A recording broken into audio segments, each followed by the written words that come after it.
Talk. It's ESPN Northwest Florida. Good morning. This is Joanna on ESPN Northwest Florida with Thursday's weather forecast. Partly cloudy and a likelihood of thunderstorms this afternoon and evening with a high near 79 and a wind 8 to 12 miles per hour. A possibility of thunderstorms and partly cloudy skies tonight and a temperature of 72. About the same tomorrow, around 77 with a likelihood of thunderstorms. A likelihood of thunderstorms and light showers Saturday and warm around 76. This forecast is sponsored by Mid-South Lumber, the best little lumber yard in Panama City.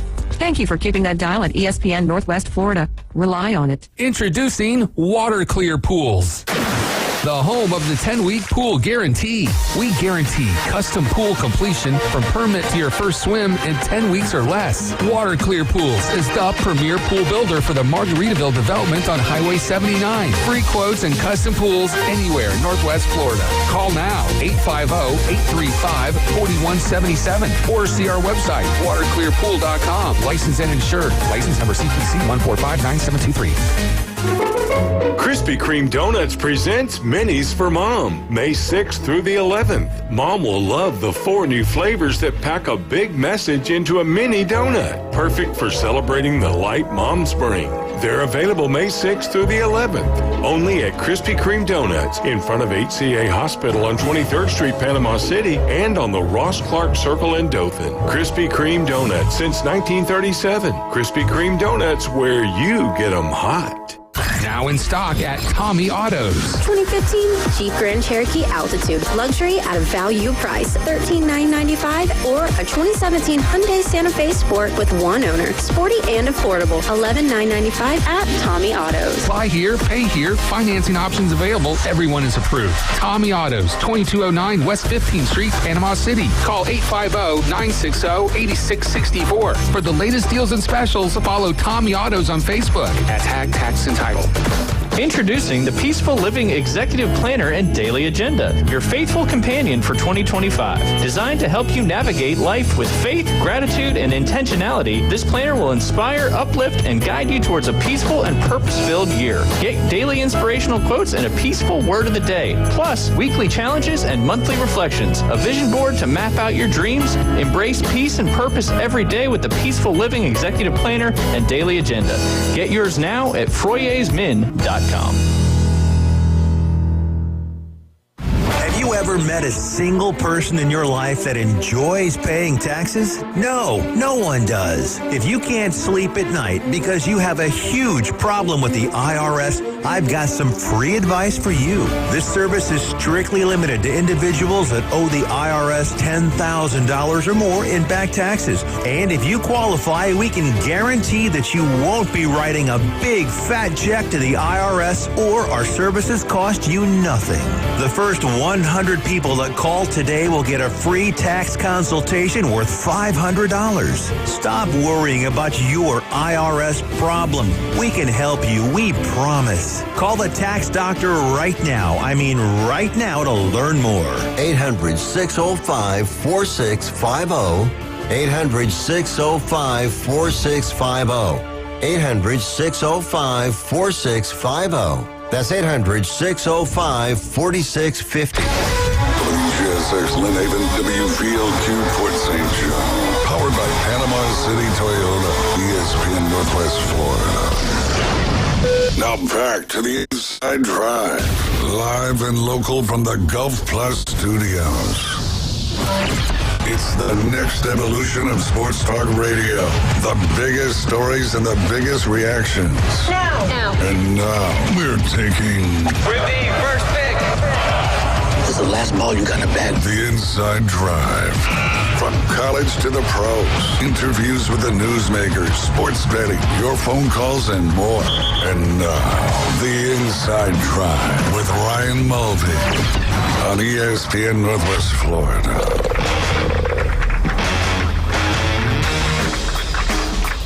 Hey, and good Thursday morning. You're listening to The Inside Drive live here on ESPN Northwest Florida. 101.9 in Port St. Joe, 104.3 right here in Panama City Beach, all of beautiful Bay County, and beyond. You can watch, like, listen, comment, subscribe, share, follow. That is Facebook, YouTube, and Twitch. 3 great local shows live and local every day. The Coach James Hale Show from 7 to 9 p.m. or 7 to 9 p.m. 7 to 9 a.m. You're going to have people confused. It's all good out. I hope not. We got loyal listeners. They know what time our shows are. I don't even know why I'm reminding them. The Inside Drive, obviously, right here from 11 to 1. Of course, the Afternoon Underdogs coming up at 4 to 6 p.m. All you got to do is search up ESPN Northwest Florida on those social channels. You'll find us right there. Do us a favor. Subscribe, share, like, all that good stuff that helps us out, gets our shows out there just a little bit more. And then, of course, one more day after the Afternoon Underdogs against the Reds coming up. One more time. We'll talk a little bit about the Braves here in just a second. But 6:15 first pitch there. Coverage starts right as the Afternoon Underdogs stop. And, of course, you can download our free mobile app inside the Google Play or Apple Store. 104.3 is all you got to do. Search up for that one.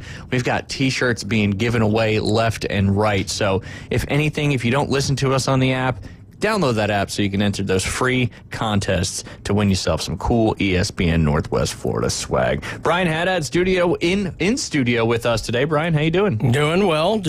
Excellent. Of course, DJ Davey Crockett behind the glass. Do. Not today. Not today. Well, my passion and emotion will be the DJ horn this afternoon. There you go. I like that. Passion and emotion. 2 wonderful things. Speaking of passion and emotion, we've got some regional quarterfinal games in the softball state tournaments that have finished up. Yesterday, the Arnold Marlins had to play Clay, which the baseball team just got through to make it to the Final Four for the first time in school history. They beat Clay yesterday 10-1 over, or is it up there or over there for Clay? Up there, over there? I don't know exactly where Clay is. So Clay's in Jackson. Over the river. Okay, so way over there. Way over there. That's where I'll be heading next week again. And, of course, Arnold made the trip out there and came back with a nice 10-1 victory. They're going to await, it doesn't have it reported yet, but it did play yesterday, and that was Baker County and Choctawhatchee. No score reported on that one. If you know the score of that game, give us a text, 850-215-6290. Arnold awaits the winner of that game. That game will be played on Tuesday, the 13th. Most like, well, if Baker County won, it'll be at Baker. If Choctawhatchee won, it'll be at Arnold. We'll keep you posted on that. Also, in the Region 1 4A state tournament, Fort Walton took down those Menendez. Not the brothers, but the team over there, 11-1, solid game there. So Fort Walton Beach moves on to the Region 1 semifinals. They are facing Columbia, who took down Escambia 16-0 last night. So pretty prominent victory there by Columbia over Escambia. I know Columbia's over there, kind of somewhere in the Jacksonville area too, right? Or are they in like the Lake City area? Columbia is like kind of more further south, I believe, isn't it? Yeah, I don't know Columbia exactly. The only other Columbias I know are bigger cities in different states. But again, congratulations to those teams. Let's move on over to the Class 2A state tournament and the Region 1 side of things. Unfortunately, one of these Bay County teams is going to be done for their season coming up in the regional semifinals. North Bay Haven played Walton last night. They won 8-1. Bozeman traveled up to over and up to Florida State High School and beat them 7-5. So Bozeman moves on to play North Bay Haven. I believe this is a rematch of their district championship as well. In that same bracket, Baldwin beat Freeport 11-0. They move on to play the Episcopal School as they beat Bishop Snyder in that game 7-0. So you've got North Bay Haven and Bozeman with a trip to the regional finals on the line, and Baldwin and the Episcopal School are on the other side of that bracket. So congratulations to all the ladies who are moving on in their particular games. One more, I will do the regional, or excuse me, the region. That's not even Region 1. It's just rural. It's not that big. Rural. So the rural tournament, you had Jay beat Chipley 9-1. Jay moves on to play Northview, who beat Holmes County 1-0. That regional final will take place as well on Tuesday. Coming up next week, Liberty County and Cottondale play tonight, and Franklin County and Port St. Joe also play tonight. The winner of each of those games will face each other in the regional final coming up on Tuesday as well. So season's starting to wind down as we approach the end of the school year and approach the state championship games coming up here very, very soon. All right, let's dive into some Braves talk, and I want to get y'all's opinion. You know, I'm not a huge into baseball, other than kind of following the Braves naturally, as the Atlanta Braves are right here on ESPN Northwest Florida. Another game coming up tonight. We appreciate PCB Hobby, Panama City Toyota, Bill Bird Kia, Hewer Tire and Auto, and Hometown Towing, as well as Bestway Portable Buildings, Reliable Hydraulic Solutions, Mid-South Lumber, and Brock Pest Control for bringing us the Atlanta Braves right here. Bringing you the Atlanta Braves right here on ESPN Northwest Florida. The Braves get one game close to 500 and then just seem to not be able to win that one. I believe they lost last night 4-3 to those pesky Cincinnati Reds, who are basically in the same boat there as the Atlanta Braves record-wise. But the Braves can win the series with that game coming up tonight. Again, reminder right here on ESPN Northwest Florida. Coverage starts right after the afternoon underdogs, followed by the first pitch at 6:15. Brian, in your opinion, as of right now, we're about, I guess you could call it, maybe an eighth of the way through the season, maybe a sixth. I don't know if you want to get technical. Who do you think the best team in baseball is right now? Don't ask him. He's just going to say the Yankees. Well, I was going to see if he was going to be honest. Yeah, they're my favorite. I wouldn't say they're the best team in baseball. Golly, I don't... It's hard to say. I mean, I've been the most impressed with the Padres. Yeah. The Dodgers have a slightly better record than them. The Tigers have essentially the same record, and the Giants are right there. I just like the way the Padres are doing things. I know they've lost 2 straight now, but they're a solid baseball team. I mean, the Dodgers have the best roster. That's indisputable. So it's there. But there's a lot of teams playing good baseball early. That I like. Like I said, the Tigers are really doing well. Yeah. I had kind of gone out on a limb on my preseason. You know, I took kind of a surprise to get into the playoffs. I had the Mariners. I didn't think they'd get off to this good a start. I mean, they're 22-14. Yeah. So I'm pretty impressed with a couple of teams. But if you pinned me down and said who's the best team I've seen this far, I'd probably say the Padres. Yeah, I agree. I mean, they're right there on the heels of the Dodgers, and the Padres kind of seem like that scrappy team that you don't want to face, especially if they continue to play well and in the postseason. David Hayes, what about you, good sir? I'm going to go with a little surpriser right here. I like it. I like it. I mean, as Coach Haddad mentioned right there, the Mariners are playing some good baseball. The Yankees, they're up there too, right? 21-16, and they're scoring plus 200 runs. I'm going to go with the Chicago Cubs. They might not be the best, but they are one of the most fun teams to watch this year. So for all you Cub fans out there, cherish this. Yeah, cherish this. I feel like they haven't had this excitement in quite some time. Right. And well, they win World Series every 108 years. Yeah, you got to keep that trend up. You got to keep it consistent. Obviously, when it comes to that kind of stuff. But obviously, the Dodgers have the best record. But it's cool. Is it cool to? You guys, as a Braves fan, you hate the Mets probably. Yeah, can't stand them. Yeah, okay. Yes, but it's kind of like little brother type thing, just because of how they do good sometimes. Well, they have great runs. Well, man, he's got to hate the Mets, too, as a Yankees fan. I hate them double. Yeah. I have not enjoyed the Mets since. I don't think Met fans have enjoyed the Mets in the same fair enough. time. It was really hard to hate the Mets in '86. There was such a cast of characters. Yeah. Doc Gooden and Darryl Strawberry and, Keith Hernandez and Gary Carter and that whole group. But no, I haven't liked the Mets since. So yeah, there you go. You got to stick. But they're playing good ball too. Yeah, they are. They're. I mean, they're obviously leading the division that the Braves are in, but a long way to go in this particular season. And baseball is certainly all about runs. I'm going to pivot to I think we can all agree the Rockies are the worst team in baseball. Yeah, yes. Easy money. Easy money. They're what do they got? So 9 wins? We've played 6. Did they get to 9? No, we've played. The Rockies have played 35 games, and they're already 18 games out of first in the West. That might be one that's going to be tough to overcome.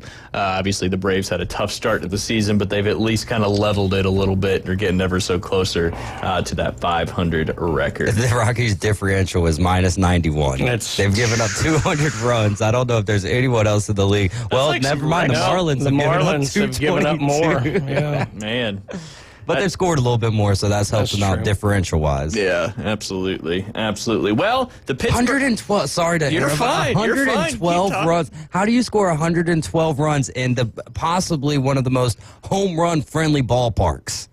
At least air-wise, altitude-wise. It takes talent. It takes, or lack thereof. The ball does indeed travel quite a bit further up there. And it's always fun looking at baseball stats. Like the Athletics from nowhere are 2 games over 500, and they have a minus 24 run differential. I mean, they either win close games or get blown out. Exactly. Apparently, that's what it sounds like. The Guardians are 7 games over 500. They're minus 14.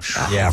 Yeah. Crazy. Yeah, Crazy. interesting. The Pirates fan who fell out of the stands is doing all right amid recovery after fall from the PNC Park stands. The Pittsburgh Pirate fan who fell from the stands at PNC Park gave a positive update after the accident last week. Kevon Markwood, who was stretchered off the field after a scary 21-foot fall during the Pirates matchup against the Chicago Cubs on April 30th, said he's doing all right but is still dealing with a lot of pain. I can't really sleep. I have a lot of back pain, Markwood told Tribe Live's Tom Davidson. Markwood, who is 20, described his injuries as broken everything and specified that he has back and neck injuries along with a swollen hand.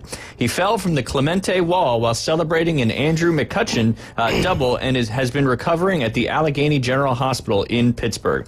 He said he has not watched the video of his fall. Per Davidson, AGH's chief medical officer, Dr. Alan Phillip, asked that if Markwood suffered a brain injury and ailments to his spine, ribs, and lungs. He took his first steps since the fall on Monday.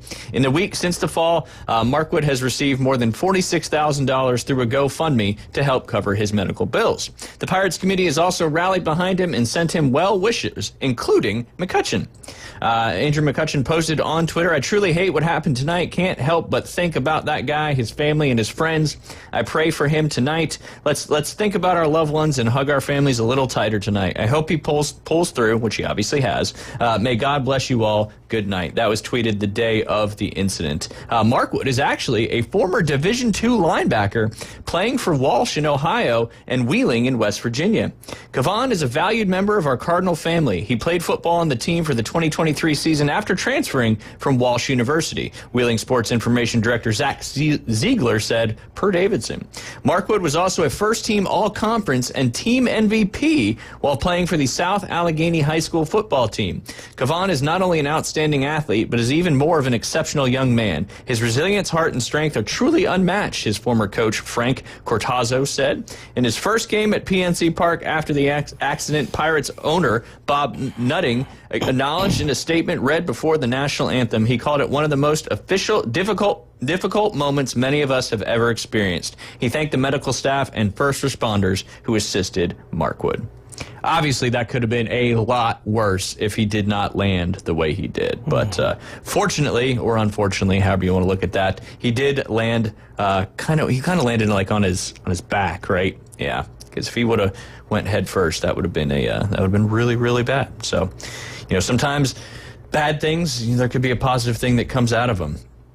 We haven't talked about this story yet here on the Inside Drive, and Julian Edelman was on the Colin Cowherd show, which is right after the Inside Drive, and Julian Edelman said that Jordan Hudson is becoming a distraction for Bill Belichick at UNC. Obviously, this precedes the story where she told them that we're not going to answer that question right now. She claims to be like his PR person, handler, so to speak. Obviously, she's significantly younger than Mr. Belichick. I believe she's 24 and he's 72, something like that, which, is fine. I got, whatever. I'm not gonna hate on that. But, I guess it's starting to get a little more difficult as he walks these challenges being the UNC head coach. Former New England Patriots wide receiver Julian Edelman believes Bill Belichick should take some of his own old advice when it comes to his relationship with girlfriend Jordan Hudson. The relationship between Belichick and Hudson has generated national headlines following an interview between the North Carolina head coach and Tony Dokoupil of CBS Mornings, and Edelman was asked about his former Patriots coach during an appearance on Wednesday's episode of The Herd with Colin Cowherd. The number one thing we used to talk about all the time in New England, Edelman said, was let's not make distractions. The game is already hard enough to prepare for, play, and coach. And regardless of what her role is, I thought he got an unfair public opinion on the whole thing because that happens all the time. But now that it's gained and snowballed to what it's become right now, we were talking about it 3 weeks later, it's becoming a distraction. That's what we all think right now. This is becoming a distraction, and we got to practice what we preach here. The interview with 73-year-old coach included a number of awkward moments, including when the 24-year-old Hudson shut down a question about how they met and said, "We're not talking about this." TMZ Sports reported she stormed out of the room and delayed shooting for 30 minutes, and that there were some at North Carolina who were concerned about Hudson's influence on Belichick's tenure as the head football coach. The entire ordeal made so many headlines that Belichick released a statement that it is a false narrative, and then a false narrative that Hudson controlled the interview. The statement also criticized CBS for asking him questions beyond the book he was promoting. CBS responded with its own statement that they agreed to a wide-ranging interview with no preconditions or limitations. Hudson's role within the North Carolina football program as a whole is unclear, although Belichick previously asked North Carolina staffers to copy her on emails regarding social media. The Athletic's Matt Baker also reported her email signature identifies her as the chief operating officer of Belichick Productions. Edelman's comments about how important it was to Belichick during his New England tenure to limit distractions stand out given the current situation before he has even coached a game at North Carolina. The approach clearly worked with the Patriots, considering he did win 6 Super Bowls, but may be distracted ahead of his first college coaching job. What do you think about this whole situation, Brian? You think this is going to hurt his opportunity to be successful there at North Carolina, or do you think it's going to help? Because the whole thing at the beginning, I think they were saying, she can relate more to the quote-unquote college athletes than he can. He, above all people that I've ever seen dealing with the media, is going to be the least likely to be put off of his game by questions about anything. Mm-hmm. I mean, I can see him, first press conference, we're on to NC State. We're on to, whatever. I mean, that's what he does. I will say this. I do think, obviously, she's very involved, and that might be specifically Belichick's wish. It might be that she's just kind of taking charge. Here's what, not so much with Edelman, but let's talk about all the other talking heads who are now out there every chance they get saying she's become a distraction. In reality, who made her a distraction? Yeah. They did. Yeah, absolutely. And look, I understand it's different. It's odd. I'm not saying don't talk about it. But then to claim she's become a big distraction, she's all he must talk about. She's all you're talking about. Yeah, so I don't know. Get him, Buck. It's kind of that's the pot calling the kettle black, right? It's kind of a self-fulfilling prophecy, if you will. So, I mean, two things can be true at one time. I think they have made this way bigger than it probably really is. Yeah. But yeah, it's different. I mean, I'm trying to think of a good comparison. All I keep thinking of is Anna Nicole Smith with the 90-year-old guy. Yeah. But I mean, even that was different. So I don't know. It's. I think because it's odd, we always think it's nefarious. Maybe it is. I don't know. But I think most people are making it a bigger deal than it probably is. Yeah, definitely. And I like that, the nefarious side of things. I think human nature is to immediately go to the negative when it comes to something, like this. David, any thoughts that you'd like to give on? I just like laughing. I just like to see Coach Bryant over there just shaking his fist at the cloud, telling people to get off his lawn. I don't know. I've always gotten to look, and I understand. I'm sitting here talking on the radio. Yeah, I got it, but I've always laughed at some of that stuff. I'm laughing at this. I mean, people are talking about this too much, so let's talk about it. Yeah, right. Yeah, that's what it is, though, and I'm guilty of that all the time. Sure. I just brought it up. Yeah. That's why we try, on the afternoon show. I try to not talk about what everyone else is talking about, because if you listen to the Inside Drive and then you listen to Colin Cowherd and then you listen to Fitz and Harry right after that, you've heard about all of the top topics. So you haven't heard it on the Coach James Hale show. Well, that's college college, so maybe you did. It just maybe depends on what they're talking about. But that's true. Hale's probably cheering him on. Yeah. Go Bill. I mean, that's the thing, though, is if he's happy, because he doesn't care what people think. So Not in if the the least, home yeah. life part of it is good for him, then who really cares? Because I don't think that he's like, I don't think he's going to be losing any sleep over what people are nope. thinking I don't if think she's like running the roost or whatever. Because He's like, let her run the roost. I don't care. Yeah, that's the thing. Less He's work like, I gotta do. On to Cincinnati or on to whatever team he's going to be playing next. Oh, okay. It was wild that he divulged as much as he did and that she stopped interviews. What are we watching? Is that the over black there? smoke? We have white smoke. Oh, that's appears. white. We may have a new Shadow. pope. There you go. Oh. Breaking news here on the Inside Drive. Interesting. Wow. Breaking news, there is white smoke. The 133 Cardinal electors gathered at the Vatican. I was wondering why I ain't been seeing so much Cardinals lately. Where they've been flying over there at the Vatican. That's it. Trying to get this stuff done. He will soon appear at the central window of St. Peter's Basilica. Looking forward to that. But right now, we got to take a quick break. You're listening to the Inside Drive. We get back. Doesn't pay very good right now in sports to be a defending champion.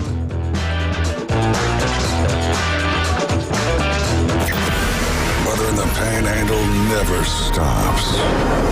Turn to 104.3 ESPN Northwest Florida. This is Joanna with your latest forecast. Up to the minute weather reports all day long. A chance of thunderstorms and moderate rain. In-depth storm coverage. Winter Storm Enzo. And breaking weather as it happens. Hurricane Helene. ESPN Northwest Florida. We do have a tropical storm warning. Rely on it. Good morning. This is Joanna on ESPN Northwest Florida with Thursday's weather forecast. Partly cloudy and a likelihood of thunderstorms this afternoon and evening with a high near 79 and a wind 8 to 12 miles per hour. A possibility of thunderstorms and partly cloudy skies tonight and a temperature of 72. About the same tomorrow around 77 with a likelihood of thunderstorms. A likelihood of thunderstorms and light showers Saturday and warm around 76.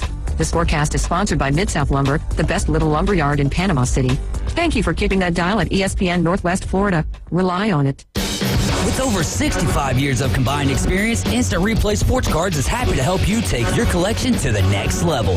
They carry all the new hobby boxes, signed memorabilia, and supplies. New and vintage cards and Pokemon. They sell and trade cards and are always looking to buy. They're an authorized source for Topps, Panini, Upper Deck, and Leaf cards. Instant Replay Sports Cards is open 7 days a week at 752 West 23rd Street, down from Academy Sports. It can always be reached at InstantReplaySportsCards.com. Are you looking for a place to take a leak? Do you have a truck, tractor, or other hydraulic equipment leaking or not performing as it should? At Reliable Hydraulic Solutions, we can get you back to work. Do you have a busted or leaking hose? We can typically replace them while you wait. Hydraulic cylinder or pump needing repair? In many cases, we can have it back to you the next day. Reliable Hydraulic Solutions, 6840 Highway 77 in Southport, just south of Tractor Supply. The best place in town to take a leak. Broadcasting from the Gulf Plus Studios, it's the Inside Drive. Live from the 19th hole. I can't believe you're a professional golfer. I think you should be working at the snack bar. It's the Inside Drive. The price is wrong. ESPN Northwest Florida.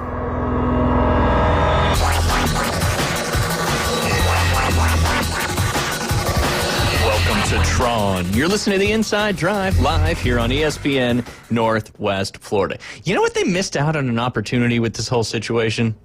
For Pat McAfee to dress up like the Pope? No, say it's him. Hi. No, I don't know why he's not facing anybody right now. But anyway, why did they not have the option to bet on the new Pope?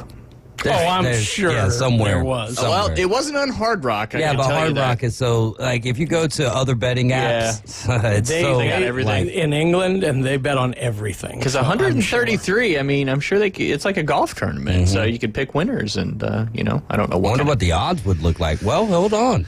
Yeah, find us some odds on the old Pope being picked, which we did have white smoke just a few minutes ago. Because I'm pretty sure you can bet on the president, like.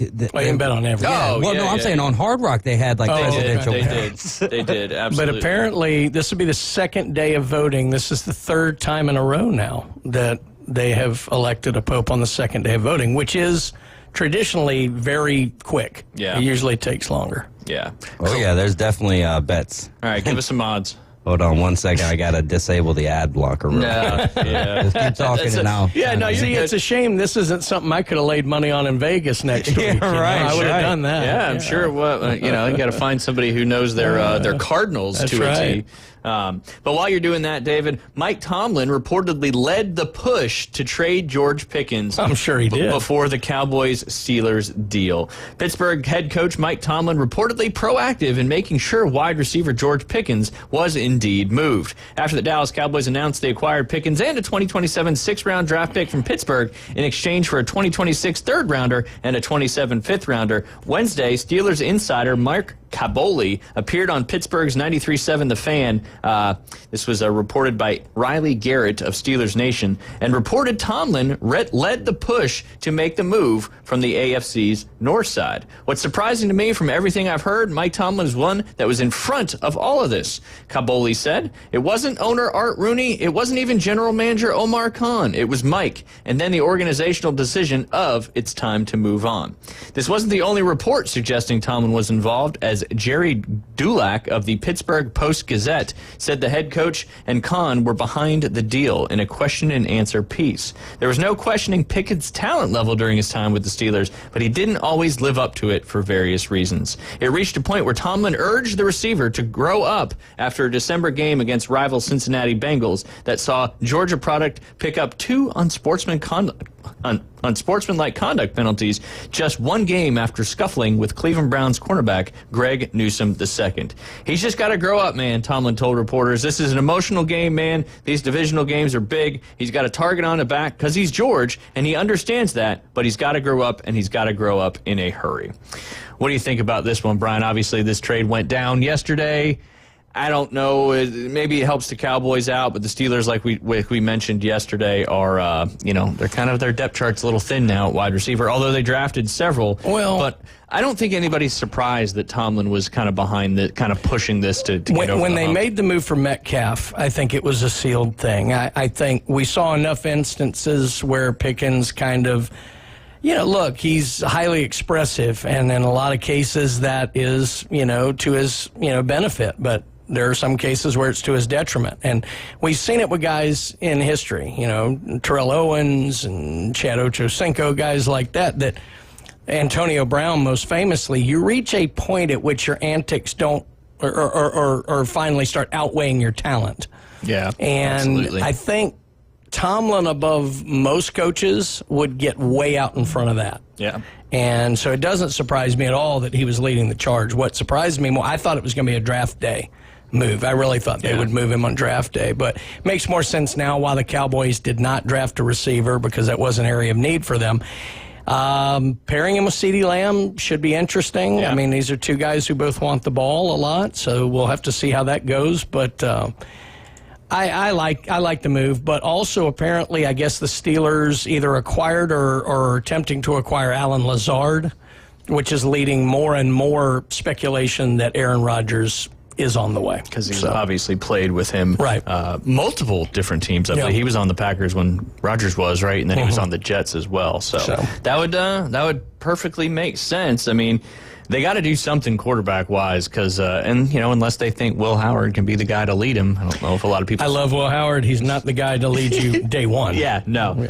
Like David said yesterday, get Rodgers in there for a year or so, see if he can kind of help get him going, because Mason Rudolph and Skylar Thompson are not going to be the answer there in Pittsburgh. Definitely not. That is for certain. All right, let's talk about something. I got you some odds over here. Oh, no, let's talk about odds first. All right, so with a 74% chance to win it is going to be Pietro Parolin. That's who I had. So how they have it set up, that's who you have. Yeah, that's who I had. Yep. It's basically buy yes or buy no. So it's 74 cents to buy yes, just dropped down to 72%. Buy no is 31%. He's got about $2 million in on him right now. And the next closest is Luis Antonio Tagle, who's at 14%. You could buy him yes at 15%, buy no at 86.6%. Obviously, these are moving up and down. In third place, lines. Pierre Battista Pizzaballa. That I just bought that because of the name. Pizzaballa Bala. Yeah, Pierre Bautista. It's got a 4% chance to win. Buy yes at 5 cents. Buy no at 96.3 cents. And then Peter Turkson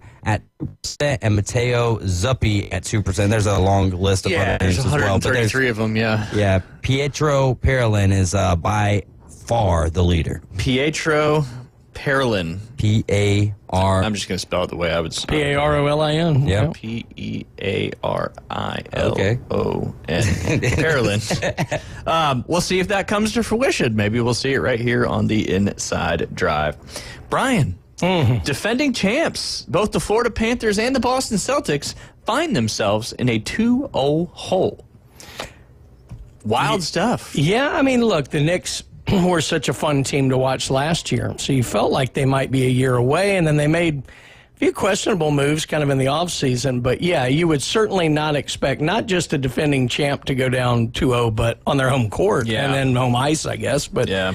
Well, those games were up in Toronto. Oh, that's true, too. Yeah. That's true. But still. Yeah, boy, the Maple Leafs winning would be a cool story. But it would. But no, I mean, I haven't been able to watch as much of this round of the NBA playoffs. I watched a bunch last round. The Knicks they're playing with a ton of confidence. And, you know, the Celtics, I think, got a little shell-shock game one, and then they just let it happen again. Really, they're really going to be a little bit out of sorts here. Game three, we always talk about it's the key game in a 7-game series anyway. Absolutely, especially when you're down 2-0. Absolutely have to get it at the Garden because you can't go down 3-0. It's probably the most excited a fan base in the MSG, Madison Square Garden, will be. You know, obviously first round they were excited, but I think when the Celtics arrive, it's going to be quite the atmosphere. But with last night's loss, the Celtics are now the only team since 1997 to blow 2 20-point leads in one postseason. What's even crazier is they did it in back-to-back games. Jason Tatum had 13 points, was 5 for 19 last night, and is a dismal 12 of 42 for the series. And then, of course, whatever that final play was that he tried to do last night where he ended up getting stuffed. There was some rumor. This is probably just a joke, but somebody said that he yelled Kobe when he shot that final shot. Well, he didn't shoot it; it was stuffed and blocked, and obviously then not enough time to get a shot off. The Celtics from 3 this series are 25 of 100. That is 75 missed shots in 2 games. Panic meter for the Boston Celtics. It's got to be pretty high, right? Either one of you guys? Oh, I thought you were talking to David. Yeah, I mean, it really does. Yeah? Yeah, they've got to be worried. And now you got to go to New York to get it done. I would like to say that you shouldn't be on the panic meter right now just because I was like, there's no way the Knicks are going to win this series. But, I mean, they're in the same position as the Pacers right now. You got 2 of the top teams in the East down 2-0, going to be on the road. And look, the Knicks, I mean, are showing perseverance. The Pacers are showing perseverance in game 2, right? So I think if you're the Celtics right now, you've got to figure out a way. I don't even know what's so hard about this. You're up 20 points. Stop jacking up the trays. Stop. Play half-court basketball, And then Tatum, I hate it for him because he's all, talk about overrated. And he won the championship last year, so I don't want to use that adjective with him. I don't want to describe him as overrated, but, dude, you had, 7 seconds last night? 11 seconds? 11, yeah. And you give the ball away. Yeah. You give the ball away. If you ain't going to be able to get to the rack, then kick it out and get back to it or something. But yeah, that was wild. And in contrast to what Tyrese Halliburton did the night before on those final few plays where he actually got to the hoop and obviously made a shot and then got fouled as well. But, somewhat unfairly maybe, but if you remember last year, you were hearing a lot of, even though the Celtics made their run and ultimately won, there were a lot of people thinking Tatum needed to step forward and wasn't. Remember, the guy who was getting all the plaudits last year was Jaylen Brown. Yeah. So. Yeah, absolutely. And I think not having Marcus Smart hurts them defensively as well. Agreed. I got to give Doc A credit where credit's due. He talked about it on Tuesday as well, but he wrote in one of his recent articles before this round started to take the Knicks plus 500 to win the series and the Pacers plus 360 to win the series. He'll be back on with us on Tuesday. Obviously, there's still a long way to go. Both of those teams could go into their road games and win both, and then they go back home with the tied series. But that that 21-2 run, basically to finish out that game, was absolutely ridiculous in a professional basketball game. To allow a team to go on, that kind of run is just is really, really wild. I told you this last night, David. I've been a little more gun shy after this weekend with the betting side of things, and I looked up the live betting when the Knicks were down 86-82, and it was 4-1 odds. Yeah. And I was like, God, I want to take that. And I was like, you know what? I'm not going to. I didn't have a good the day before that one, so I just like, you know what? Let's not throw away any money. And that's when they're up 4? They were the Knicks were down 4. Gotcha. They were down 4 in that particular game, and I just didn't bet it. And then obviously they come back and win by a point on that block, basically to end that game. I want to see what what was the biggest gap in that game. It was a lot, wasn't it? Let's see. There was a 20-point. That's right. We just talked about that 20-point game. Next game coming up on Saturday. On Saturday. That'd be Game 3, and like you said, Brian, a very, very important game in this series, which could kind of pave the way for whichever team's going to go on to win it. Yeah, I talked about Doc A. It's fantastic. The other game that went down last night, I believe, was like the correction to that first game with the Nuggets and OKC. Yeah, quite a correction. Yeah, quite a correction in the right direction. As a little pun. That's like David's raps. Correction in the right direction. They got back to it and absolutely dominated the Thunder 149-106. And at one point, they kind of held that 40-point lead for most of that game. Speaking of throwing away money, I saw good odds on Jokic to have a triple-double, and he had 17 points and fouled out in that game. So obviously he played a lot better in the first game where they came out with that 2-point victory. But then last night, the Oklahoma City Thunder covered that 10.5 tremendously, and then I felt like they almost got the over themselves at the over at 230.5. But Nuggets tie up the series. Rest of the series right now in the NBA, I believe, are all 2-0. You got the Cavs. They play, today's the 8th. They play tomorrow night. Warriors and the Timberwolves get back underway tonight without Steph Curry, who looks like he's going to be out for about a week. So I think he's going to miss at least 2 more games, including the one coming up tonight. And we'll see how that all shakes out. Knicks Celtics, they get back underway on Saturday. That'll be the matinee afternoon game. It's a little basketball coming up this afternoon. Don't forget, too, coming up on Sunday is what, gentlemen? Mother's Day. Mother's Day, that's right. So if you're looking to support your mom, get her something cool, check out all of our sponsors and, buy local here in Bay County. We got some great local shops all around the place. But don't forget, it is coming up this Sunday.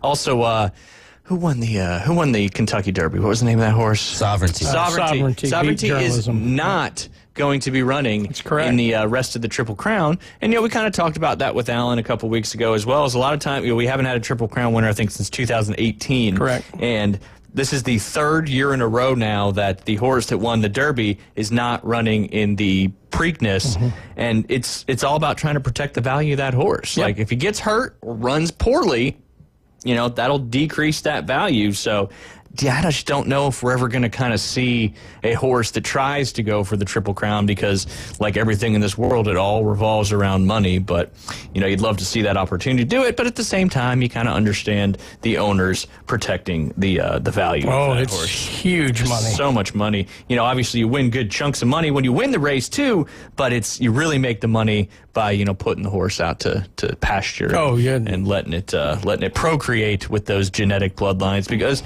that's really what it's all about. I mean, we talked about it, that every horse that was racing in the Kentucky Derby went back to the bloodline of Secretariat. Yep. So it's just a lot of things traveling down that. If the horse did an Ancestry.com, it would be a very simple family tree, all leading to 1 or 2 there at the top. But we're hanging out today. Coach Brian Haddad in studio, DJ Davey Crockett behind the glass. We get back, we'll talk about some of the NHL action. And, of course, later on today, we're going to have Coach Amy Bond from the FSU Seminoles talking about their NCAA regional victory and preparing for the national championship. You're listening to The Inside Drive. We'll be right back.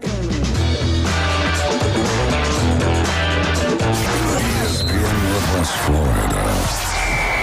It's the Coach James Hale Show. It's all a bunch of crap, man. I mean, NCAA is a bunch of crap. But different lines says one of unbelievable, amazing, Incredible. Legendary. Then ... I'm excited, guys. And you got Wildcat flipping on the bird, and then that number one. You don't know what I put up with this, man. Weekday morning 7 to 9. ESPN Northwest Florida. Here at Tracy's Fine Jewelry, we're here to help you celebrate life's precious moments. From engagements, Mother's Day and birthdays, to anniversaries, Father's Day, and graduation. Tracy's Fine Jewelry is with you every step of the way with the perfect gift to celebrate any occasion. Celebrating every I do, Happy Mother's Day, anniversary, graduation, and Father's Day, because every occasion is perfect with a little bit of sparkle. Tracy's Fine Jewelry, putting a sparkle on Bay County for over 50 years. CBC Construction is looking for a few good men.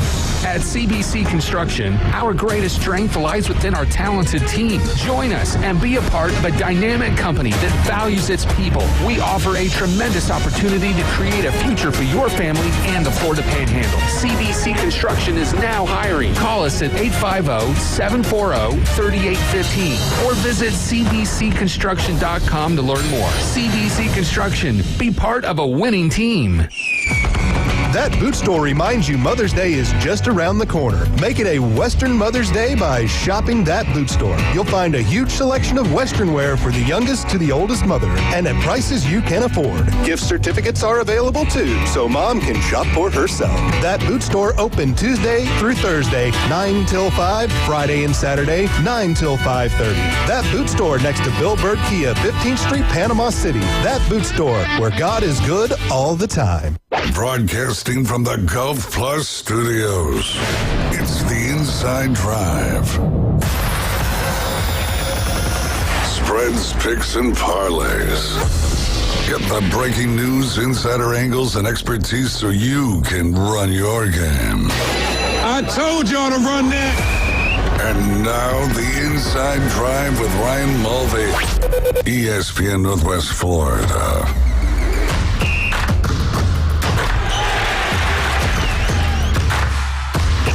And welcome back. You're listening to the Inside Drive live here on ESPN Northwest Florida. It's like I'm downtown Mobile at Mardi Gras. Right? That's what it feels like. I feel like I'm watching, what was those, the things with the trash cans and all that stuff? Drumline.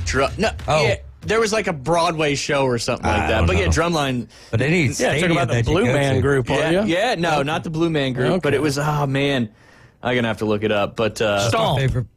There was a group called Stomp that used to do. That is it. That is it. They were incredible. Yeah, and that just made me 100% think about that. But Drumline, old Nick Cannon before his 27 kids.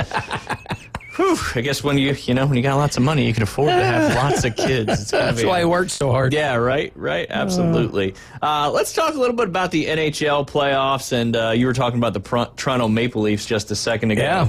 And, you just don't quite feel comfortable yet because it is indeed the Toronto Maple Leafs. And, they won their first series in 6 games, and they finished it off when they were supposed to. So they avoided that conversation where they've been, although they won their series last year as well, but they just, since 2004, hadn't been very good in the playoffs. A lot of teams haven't either, though. But the Maple Leafs, with their rich history and, being a Canadian team, it seems like you have a little bit more pressure when that's the case. But so far, they've been able to handle the defending champion Florida Panthers as they won their first game 5-4, and then they won last night 4-3. And if you had a chance to watch that game last night, a little back and forth. Florida's opened up the scoring. Maple Leafs tied it. Florida went up 2-1. Maple Leafs tied it. Panthers went up 3-1, and just a few seconds later, 3-2 on the goal from Max Domi to go up 3-2. So it was kind of back and forth. Third period, it goes in being 3-2 Toronto. 5 minutes into that period, Anton Lundell scores to tie it up. And then later on, 18 seconds later, Mitch Marner scores a goal there for the Toronto Maple Leafs, puts them up 4-3. The rest is history. I guess the goalie being injured, Wall did a great job. He stopped, let's see how many shots he stopped. He played great in relief, I guess, if that's the right term. Old Joseph Wall, he stopped 25 shots out of 28, so just under a 90% save percentage there. So obviously he filled the gap for the injured. Forget the Toronto starting goalie's name, but did a good job in relief and did enough to make sure the Maple Leafs now take a 2-0 lead down to Sunrise, Florida, to see if they can maybe win the series in a sweep or at least get one and then come back to Toronto in front of the home fans to win that series. Let's see. The Capitals and the Hurricanes, they get underway, or not underway. They get Game 2 going tonight in Washington or in the DMV area. Carolina Hurricanes trying to win that game to take a 2-0 series lead back to Raleigh. I think that's a scary spot for the Capitals. I think if they go down 2-0 and then they have to go to Raleigh, arguably one of the toughest places to play right now in the NHL. Those fans are absolutely nuts. They breeze through my New Jersey Devils. So I think the Caps, I hate to put must-win games in so early, but this kind of feels like a must-win there for the Washington Capitals, so they don't have to head back to Raleigh in a 2-0 deficit. Got another one coming up tonight, Edmonton Oilers and the Las Vegas Golden Knights. Edmonton won that first game on the heels of 3 third-period goals, kind of been the Oilers' MO in the playoffs thus far. Get down by a couple goals and come roaring back and ending up to win that game. A couple games tomorrow night as well. The Jets and the Stars will get their second game going as they played last night, and the President's Cup trophy winners got beat by those Dallas Stars 3-2. They started the scoring early, about 3 minutes and 30 seconds into the first period, and then kind of snake bitten now that Mikko Rantanen, who was traded earlier this year, has made a great impact there for the Dallas Stars. Had a hat trick last night, scored all 3 goals in a row. David, what do you call 3 goals in a row? Natural hat trick. God, you're so good. If Jay was here, he would have no idea. I'd give him some hints like it was a movie. And then Winnipeg got it within 1 late in the second period, and then the defense of the Winnipeg Jets stayed strong all the way through the third period, and they won that one 3-2 to take a 1-0 series lead. NBA, NHL, a lot of these, I don't want to say underdogs, but the not favorite, I guess that would be the underdog, seem to be winning more often than not at this point. Brian, what do you think that trend has to do with? Just everybody's so good? Well, it's odd because normally if you had a whole lot of difference in the series, so like one team, like it made sense in the NBA, the Thunder, closed it out so fast. They had a lot of days off without basketball, so you can understand coming out flat in the first game. Yep. But if you look, the Jets and Stars both played 7. The Knights and the Oilers both played 6. The Maple Leafs and the Panthers, Maple Leafs played 6, Panthers played 5, and then the Caps and the Hurricanes both played 5, so it's not like anyone's got a real advantage in terms of time. If anything, so far the one team that's played more games is the only one that's up 2-0. So it's hard to say. I mean, maybe just general nerves, maybe the lower seed team feels like they have nothing to lose, going into the number one's, arena. I don't know. I need the Knights to get at least one game because I was looking. Game 5 is in Vegas on Tuesday, and I'll be there, so I might try and get tickets, but because I've never been to a Golden Knights game. That would be fantastic because they put on quite, in Vegas, true style, they put on quite the production when it comes to getting those games underway. And I'm torn, and David can appreciate this. I'm torn with the Maple Leafs because generally speaking, I'm a bit of a troll, and I love the fact that Canada has not won a Stanley Cup in forever, and I really enjoy that. That being said, the Maple Leafs have endured such pain for so long. It's almost like they've become the Cubs. Yeah. And I remember pulling like crazy for the Cubs in 2016, and I've hated the Cubs my whole life, but it was a cool thing. I'm kind of rooting for the Maple Leafs, with the Lightning not in, kind of my adopted team are the Preds, who stunk it up this year. My real they got team. The number 3 or 4 lottery pick or something like that. Close to it. Yeah, but so I'm kind of adopting the Maple Leafs outside of maybe Vegas, just because I might get to see them. But yeah, that'd be awesome. The Maple Leafs would be a really cool story for hockey, so I'm kind of hoping they get it done. It definitely would be appreciate good. That. I know, but then again, it's Canada. I know. Canada. I know. Canada. Man. And NBA is the same way. I mean, you got the 1-1 series with the Nuggets and the Thunder, but other than that, it's pretty much, all the opposite way too. Yeah, it's home court and home ice advantage. going by the wayside. Yeah, I like your point, Brian. You kind of the road teams feel like they got nothing to lose. So you can go in there because I hate to use the word supposed to lose, but I'm going to. You're supposed to lose as the underdog visiting team coming into a home rink, especially in ice hockey. So you play a little looser, a little less worried, scared, whatever you want to call it. I'm a little surprised. Like, I was looking at the line. The Panthers are minus 230 at home after losing, too. I mean, Maple Leafs money line at plus 195 doesn't look bad. I mean, they're playing good hockey. Absolutely. In third game, I'm sure. Granted, that's quite a trip. Yeah, but. yeah, absolutely. Going from up here to all the way down there. A little colder up there than it is over there in and down there in Sunrise, Florida. But my adopted team this playoffs is going to be the Washington Capitals. So. Yeah, I get that. Just to put the exclamation point, exactly. Pulling for Ovi there, and we got Al Carl on every Monday, so that's another good reason to. And don't get me wrong. If it were the Canadians, I would be against them. Yeah, you throw the French thing in, and that's the kicker. Les habitants. I can handle Toronto. I can handle some Ontarians. Yes, we get a lot of those Ontarians. That's true. Right here in Panama City Beach. So we went to a bingo night the other night at Off the Hook, and there was a bunch of Maple Leaf shirts because I believe they were playing that night as well. But Brian, I want to talk a little bit about golf with you. Let's do it. Right now, we got the Truist Championship underway up there at Philadelphia Cricket Club on the Wissahickon course. And Sam Stevens. God bless you. Yeah, Sam Stevens currently leading with 4 other people: Joe Highsmith, Harris English, and Denny McCarthy. Harris English and Denny McCarthy, we obviously know those names. The other guys are kind of having breakout years this year. Denny McCarthy, 400 through 5, by the way. Yes, solid. Well, and we talked about it at length yesterday. It looks like the first 4 or 5 holes are where you can score, and then the golf course just gets really long, really tough. Typical Tillinghast course, bunkers in your landing areas, elevated greens, fast greens with bunkers everywhere. And they're supposed to get a significant amount of rain tomorrow, so it may slow it down a little bit. But we got the PGA Championship coming up next week at Rory McIlroy's playground, basically, where he wins at Quail Hollow all the time.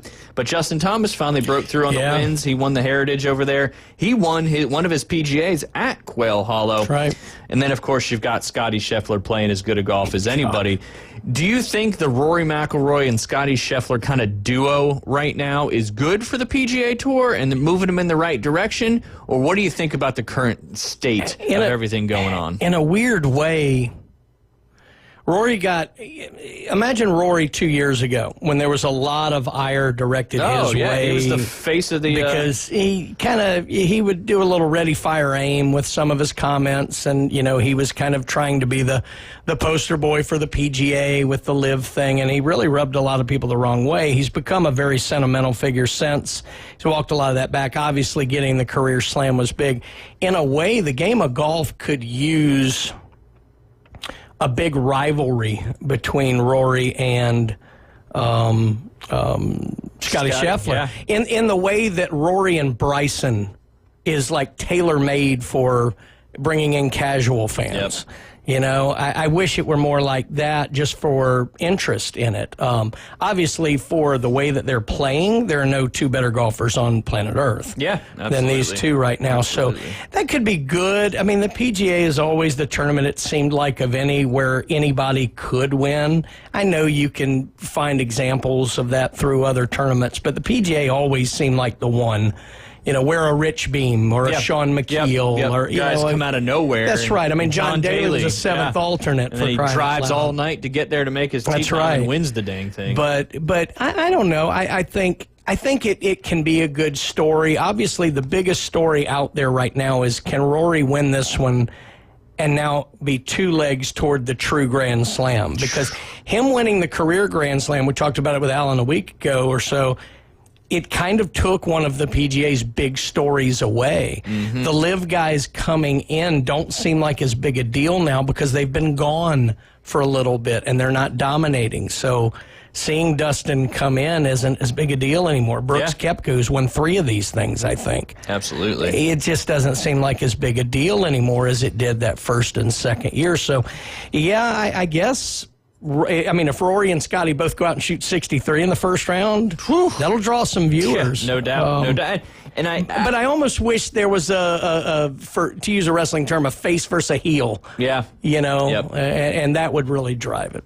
Absolutely. And we were talking about it yesterday, too. Like, I don't think that this – I think that this particular rivalry couldn't have come at a better time for the PGA Tour, given all the stuff that they've been through or they've kind of created the last few years. They need those within the tour. They don't need to rely on it being Live PGA anymore. Absolutely. Yeah. And, it gives, somebody to root for, somebody to root against. And then, of course, you've got Bryson DeChambeau hanging out kind of in the wings, waiting to get back to the PGA Championship to see if he can affect that little rivalry up there. Maybe come back and kind of what he did there with Rory. Because look, golf benefited so tremendously from Tiger Phil. Mm-hmm. That was so one-sided, it's hard to even be called a rivalry, but it was huge. It was because it was a rivalry of fans. Yes. You had the Mickelson camp and you had the Woods in camp. the way Arnold and Jack. Yeah, and they didn't cross over. You were either Phil or you're Tiger. And I think that still kind of lives today with the Tiger and the Phil people.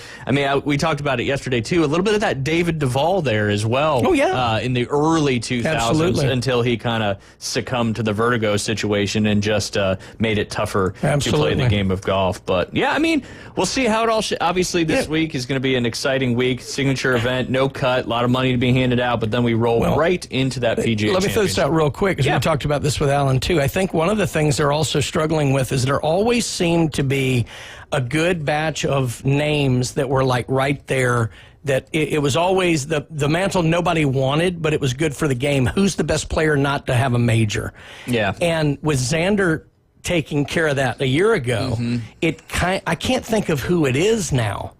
Like, there's great young players, but there doesn't seem to be, like when it was Ricky Fowler, and I know he still hasn't, but we don't seem to have that next guy. Maybe it's a Patrick Cantlay or somebody like that, but I think those guys, the PGA's got to find a way to elevate those guys again to where they're the next big thing, to be the guy winning that major. The way JT was when he won his. Absolutely. And we talked about this a little bit at length yesterday. I think the PGA, and Keith was kind of the one that spearheaded this, I think the PGA just doesn't do a good enough job highlighting these stories. That's right. Putting them, out there in the forefront to make sure and interact with the fans and all that stuff. Yeah, they're like robots. Yeah, it's like it's always been this way, so we're just going to continue doing that this way, where all the other sports are evolving, making it more entertaining, making it more interactive with the fan base as well. I mean, just from the betting standpoint, I think they're missing a huge opportunity to pop stuff on the screen. You got this guy playing a par 3. Will he hit the green?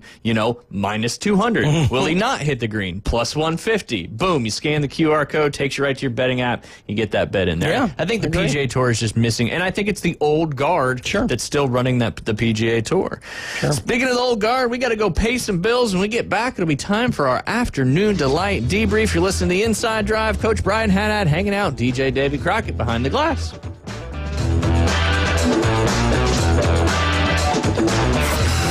ESPN Northwest Florida. We're taking the Inside Drive. Yeah, who doesn't, go out and shoot 4 straight rounds of 61, 63, 66, 63? That's the way I normally play when I'm playing Tiger Woods on the old Xbox. But it was really impressive. And Scheffler is such an underrated competitor. Join Ryan Mulvey. Thank you very little. Middays 11 to 1 on ESPN Northwest Florida. Good morning. This is Joanna on ESPN Northwest Florida with Thursday's weather forecast. Partly cloudy and a likelihood of thunderstorms this afternoon and evening with a high near 79 and a wind 8 to 12 miles per hour. A possibility of thunderstorms and partly cloudy skies tonight and a temperature of 72. About the same tomorrow, around 77 with a likelihood of thunderstorms. A likelihood of thunderstorms and light showers Saturday and warm around 76. This forecast is sponsored by Mid-South Lumber, the best little lumber yard in Panama City. Thank you for keeping that dial at ESPN Northwest Florida. Rely on it. CBC Construction is looking for a few good men. At CBC Construction, our greatest strength lies within our talented team. Join us and be a part of a dynamic company that values its people. We offer a tremendous opportunity to create a future for your family and the Florida Panhandle. CBC Construction is now hiring. Call us at 850-740-3815 or visit cbcconstruction.com to learn more. CBC Construction. Be part of a winning team. WGSX Lynn Haven, W Field, Q Port St. Joe. Powered by Panama City Toyota. And that's out of the ballpark. ESPN Northwest Florida. Get ready to connect.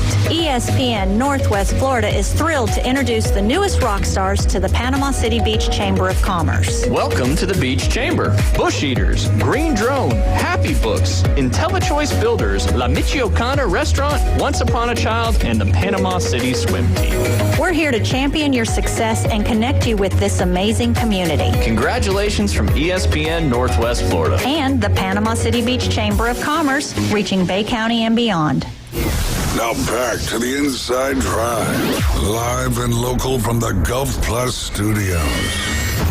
Skyrockets in flight. And now, the afternoon delight debrief with the three degenerates from the Inside Drive. Afternoon delight. ESPN Northwest Florida. Skyrockets in flight. Afternoon delight. And welcome back. You're listening to the Inside Drive live here on ESPN Northwest Florida. 104.3 in Panama City Beach, 101.9 in Port St. Joe. Facebook, YouTube, Twitch. Just search it up if you want to watch live or go after the fact and watch and catch up. Maybe you called in, maybe you hurt yourself on the radio show. You can go pull that right out of the show, and you'll be able to post that on your own social media. And, of course, give us a call, 850-215-6290. If anybody's got any great afternoon delight debriefs, please enlighten us and share. I've got several fun ones today coming up, but always good to hear from you guys as well. You can download our free mobile app inside the Google Play or Apple Store. All you got to do is search 104.3. We got a lot of different T-shirt contests going on right now. You get a T-shirt, but you don't get a T-shirt if you don't download our free mobile app. 104.3 in the Google Play or Apple Store. You can also head over to ESPNPC.com. You can listen live there as well. But while you got to go there, you got to check out Scorpion TV. That is streaming TV service. That app's available on most of your smart TVs. With code ESPNNW, you're going to get that for $45 a month. I guarantee that is significantly less whatever you're paying now, unless you just watch over the air on the old HD bunny ears. But $45 a month for over 5,000 streaming channels on demand, including all your pay-per-view, sports, whatever it may be, regional, local news. It's got every single thing that you need to watch. And, of course, if you're a movie buff, 10,000 movies on demand. I believe David Hayes said he would give you $1 if you got all those 10,000 movies watched. And I need a recording of you watching said all 10,000 movies. Hopefully you got a lot of tape or a lot of memory. Need the proof in the pudding. Or Big Cloud. That's right, Big Cloud. Big Cloud, one of those ones that was dropping some rain this morning. Well, I was talking about like the cloud. I know what you were talking about. The cloud. Yeah, we did have some good rain this morning. Yeah, I think we got some more on the docket for this weekend, but in all reality, it washes away the pollen, and we've been in some drought conditions there for a little while, so we could certainly use a little bit of that. Don't forget, coming up in the next segment, we'll be joined by Coach Amy Bond of the number 3 ranked Florida State Seminoles, and they currently have the number 1 and number 2 golfers in the world and the number 1 and 2 golfers in college. But it's not the same order. So I'm going to ask Coach Bond about how that kind of comes to be. My initial guess would be the college rankings are specific to college, but then the world rankings are either outside of college or college and the big amateur tournaments you play in, because I know Lottie played in a lot of tournaments over there in Europe this past offseason because she is from England over there. But pretty impressive stuff there from Coach Bond. I'm excited. They've been in the national championship I don't know how many years in a row. We'll find out in the next segment, but I just feel like this team's been special, and maybe they can get that first national championship for FSU in golf for men or women. Obviously, the boys team is playing spectacular as well. All right, got some afternoon delight debriefs. We're going to start with this one. My Coastal Carolina Chanticleers, who got the big win over Clemson a couple nights ago. Coastal Carolina fan wearing banana suit caused Clemson meltdown with ruthless heckling. There's a video that's pretty funny, and I had some people comment on it as well. And, you know, is it great sportsmanship? No. But that's why you have home field advantage in certain situations. And, of course, it was Clemson, so it's fine. Sorry, Linda. Coastal Carolina swept the college baseball series against Clemson. A Chanticleers fan was wearing a banana suit that caused the Tigers to completely melt down with ruthless heckling on top of the bullpen. It was an incredible scene in Conway. Coastal traveled to Clemson at the end of the March and defeated the number 3 team in college baseball by 6 runs on its own field. Tuesday served as the rematch on the back end of a home-and-home. The largest crowd in program history packed Brooks Stadium. 5,300 fans were in attendance for the top 15 matchup. One particular section of the stadium creates a ruthless environment for the visitors. The away bullpen is located right in the middle of the general admission student section. I don't think that's on purpose. In left field. Coastal Carolina fans look down on opposing pitchers as they warm up to get into the game. Clemson was completely rattled. A video from Tuesday night shows a student wearing a banana suit and his friends giving a hard time to Tigers pitcher Michael Gillen. Gillen threw 3 straight balls. The visibly rattled reliever entered the game just moments later and promptly gave up 4 earned runs. The Chanticleers above the bullpen got in his head. He completely fell apart. Coastal Carolina brought the energy from start to finish. Clemson lost its 2nd straight game to its in-state opponent and its 6th game in the last 7. Shout out to the crowd in Conway. They were very rowdy through all 9 innings. The man in the banana suit should be attributed with the win. He and his friends single-handedly caused Gillen's collapse, which blew the game wide open for the Chanticleers. It was a direct correlation, and you cannot convince me otherwise. They say you play how you practice, and Gillen was able to practice because he could not get the hecklers out of his head. Those struggles then showed up on the mound. Fun little story there out of Conway, South Carolina. Chanticleers moving on up in the rankings, and be pretty special if they can find a good postseason on the first year without Coach Gary Gilmore, the Hall of Fame coach who spent 29 years in the Chanticleer bullpen and really helped build the program up to that World Series in 2016 and continuous postseason appearances kind of year in and year out. But I think we've got a really good squad this year, and I think Omaha appearances in our future. I don't want to jinx it, but I feel that's certainly moving in the right direction. Let's see. This Bay Area native just unseated Taylor Swift as the world's youngest self-made woman billionaire. Taylor Swift has been knocked off her throne. This is at Fremont, California. At age 30, Bay Area native and artificial intelligence entrepreneur Lucy Guo, or it's Gio, it's probably Gio, has now dethroned celebrity powerhouse Taylor Swift as the world's youngest self-made billionaire in a new Forbes review. As of Tuesday, Forbes put her real-time net worth at $1.3 billion. In 2016, Guo co-founded the San Francisco-based Scale AI when she was only 21, along with Alexander Wang. She left the company in 2018, reportedly over disagreements about its direction and operation. By the numbers, she has retained a stake in Scale AI of almost 5%, according to Forbes. Last year, the firm was valued at $13.8 billion after a round of funding that raised $1 billion. Estimates now put the value of the privately held company as high as $25 billion as it finalizes its potential tender offer expected to be completed by next month. Gio would not comment on whether she planned to sell any of her stakes as part of the tender offer, according to Forbes. Following her departure from Scale AI, Guo co-founded a venture capital firm, Backend Capital, before returning to the startup world.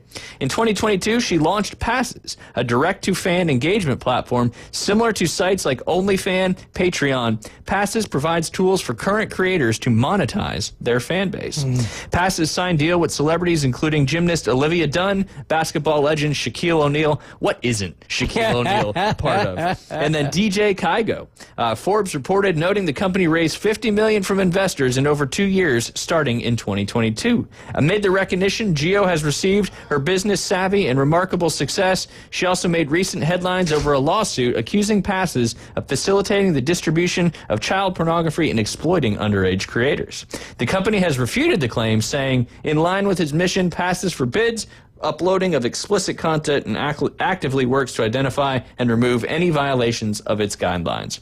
The company called the legal action a smear campaign and said, to be clear, any claim Passes approved or condoned the posting of explicit content for any user, particularly a minor, on its platform is categorically false and reckless disregards to the truth. The elite group, Forbes, listed Guo as one of 6 self-made women billionaires under the age of 40 worldwide.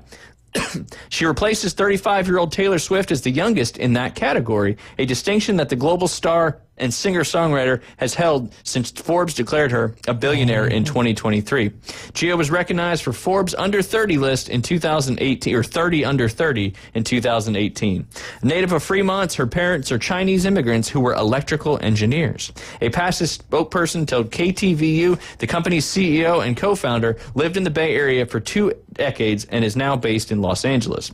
Forbes reported Gio began coding while in middle school, with her interest in computer science and entrepreneurial prowess blossoming at an early age. Gio attended Foothill High School in Pleasanton, where she left her mark. A spokesperson shared the photo of a touching letter Gio wrote to a high school teacher. The letter read, in part, "I know I drove you crazy sophomore year. Thanks for putting up with me, though. You literally changed my way of thinking towards life." The letter was saved by the teacher all these years, the spokesperson said. After Foothill, Gio went to attend the college at Carnegie Mellon University in Pennsylvania, but in 2014, after 2 years in college, she dropped out to become a Thiel Fellow, a 2-year program for young people who want to build new things. Was founded by tech investor Peter Thiel and offers Thiel Fellows $100,000 grants to skip or leave college to begin new ventures. At only 30, Gio has been described as someone who has been the forefront of the tech AI world, and an ambitious and driven entrepreneur with a rebellious and unapologetic approach, unafraid to take the unconventional route. As an industry dominated by male leaders, Gio has gone beyond just breaking the glass ceiling. The young billionaire has reached new heights.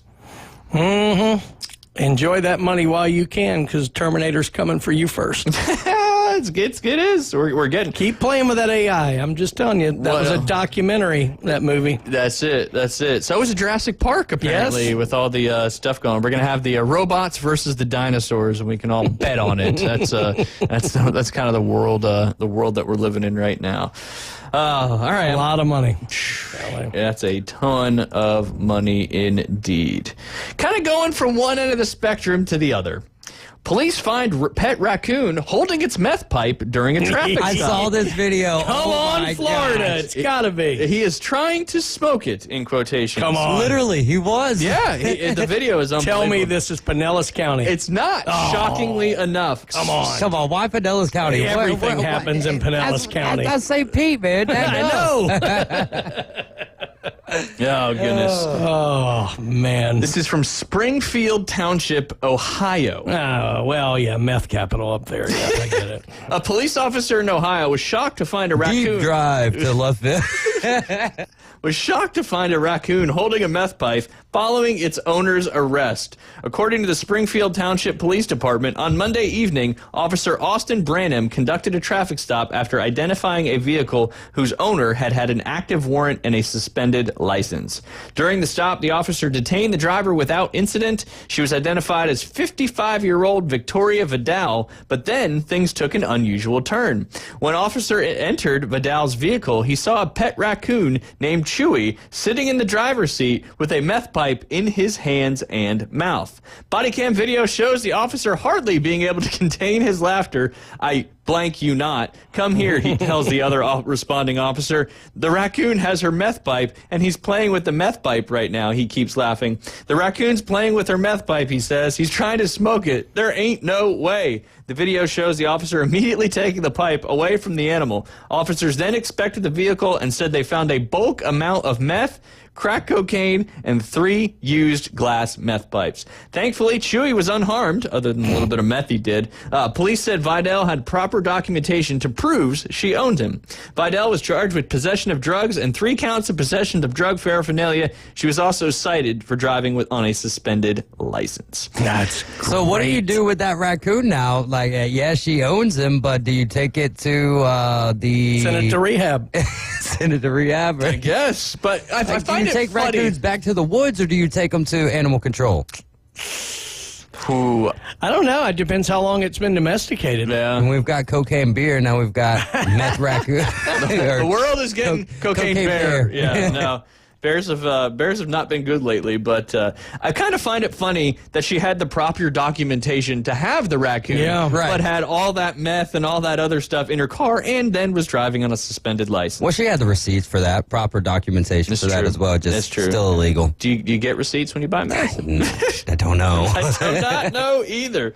But a cute, kind of funny story. And, the police said additional drug charges will be presented to a grand jury pending lab results. Springfield Township said Vidal was turned over to the Cuyahoga Falls police on an active warrant. While officers are trained to expect the unexpected, finding a raccoon holding a meth pipe is indeed a first. No raccoons were hurt or injured during this incident, the department said. As always, we remain committed to keeping our community safe, no matter what surprises indeed come our way. That's great. That is certainly a surprise with the pet raccoon hitting the meth pipe. And, sometimes a raccoon needs a break, too. Apparently they are good at watching and imitating. They are trash pandas, right? There you go. Meth pandas. Hopefully the real pandas don't dive into that stuff. All right. Let's see. I got one here. Right, I don't please. know. Now, this is from 2 days ago. So that's all right. Did you do one about a young boy ordering something off of Amazon? The 30,000 dum-dums or whatever it was. Yeah, that one was great. I've got another one, though. This one's... So in Ohio, we're staying in Ohio. An Ohio beekeeper received an alert from his surveillance cameras that showed his apiary being raided by another local resident, a bear. So all that's true. Bears do love honey. Jeff Bonner, who's been beekeeping for just over a year in Bezetta Township, said his motion-activated cameras alerted him to activity around his hives. So when he rushed into the apiary, the bear was gone along with one of his hives. He found the hive way out in the woods. Frames were basically clean. It looks like he ate the frame, the wax that was there, and the bees. He said the hive had been home to 10,000 to 50,000 bees. Jeez. He literally ate a whole hive of bees. Wow. Can you imagine that? So the wildlife officer recommended some security measures, and he said include more cameras and a homemade electric fence. He recommended putting peanut butter on the fence, so if the bear licks it and sniffs it, gets shocked in the face, that tends to make them hesitant. Otherwise, they're pretty stubborn. They'll take the shock to get to the honey. Nice. It's all about the honey. Can you... I mean, I know you're a bear and you're tough, but you're eating 10,000 bees? How many of them are stinging you on the way? Maybe they don't care. Maybe they have that natural ability. Crazy. I just want to know where the donkey was. The loose kangaroo's been caught. Yes, I see that. Well, they just found the dachshund that was on Kangaroo Island that had been missing for over 200 days. That's right. So apparently everybody's coming back to reality. I'll let you tell that one there. Well, I just saw it because I'd been reading about this for a while, but the kangaroo caught hopping down the middle of the Osceola County Road has been captured, but its origins remain a mystery. Had been reported on the loose in St. Cloud back on Monday. Let's see. Of course, we had video of it, which was hilarious. But it was safely chemically immobilized. Ooh, that's a lot of words to say. It was trank. Yeah. You could have just said it was tranquilized, and we didn't have to go all fancy. But Fish and Wildlife doing some work there. Kangaroo was examined by a veterinarian, found to be healthy and uninjured. It was taken to a licensed facility with experience caring for kangaroos. The owner of the animal has not yet been identified. So Winnie the Pooh, we just had a story there. Now we've had Roo. So who else are we missing? We need a little piglet story? There's probably one out there. That is for certain. Did they ever catch the Orlando Cobra? That's what I want to know. I don't know. I would hope so. Yeah. I would think out of all the states in the country to be an animal control officer or a fish and wildlife deputy or whatever they're called, yeah. Florida would certainly be at the top of that, no doubt. Absolutely. No doubt. Very cool. Very crazy. Speaking of Florida, 99 iguana eggs removed from a single yard in the great state right here in Florida. Reptile wranglers in Florida said they believe they set a new local record for the Miami area when they removed 98 iguana eggs from a single single yard. The Humane Iguana Control, you got a lot of iguanas when you have a bureau, a control for just iguanas, and humane too, so we're being nice to the iguanas. A Humane Iguana Control said personnel responded to a home in Miami's suburb Palmetto Bay on the report of iguanas burrowing in the yard. We removed 98 eggs, Michael Ronquillo, owner of Humane Iguana Control, told WOLF-TV. 3 female iguanas had nested in burrows that were all interconnected, and each laid their own clutch. Apparently, clutch is the iguana name for their little nest there with all the eggs. The business said officials believe the egg collection could be a new local record.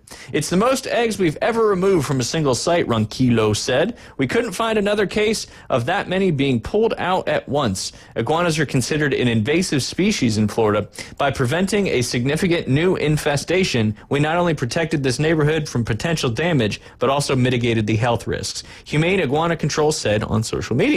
The homeowner was initially shocked by the discovery, but ultimately relieved and grateful for our team's success in locating and removing all the eggs. This is going to seem like an Afternoon Delight story, but this is legitimate. Breaking now on Fox News.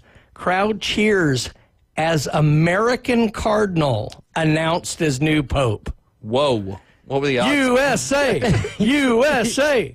USA! USA! That's you think Trump's running victory laps in the White House right now? Most likely. Most likely. It's not him, right? It's not him. I know he's out there. So it can't be Maryland, that, right? that would be no, a story. it can't be. The odds favorite did not get the dub. At 74% American Cardinal. And I mean, What's his name? I don't know if it's the same one. When I was looking at candidates, they were talking about Cardinal Joseph Tobin from New Jersey. Has there ever been? I don't know that it's him, but it is apparently an American. But Has there ever been an American pope before? This is like there's an American flag right in Vatican City. Jesus is coming back soon. My goodness. There's a lot of stuff going down. I don't know why I just swelled up with pride over it's amazing. You're very, very proud to be an American where the Pope can be for free. That's incredible. We have an American Pope.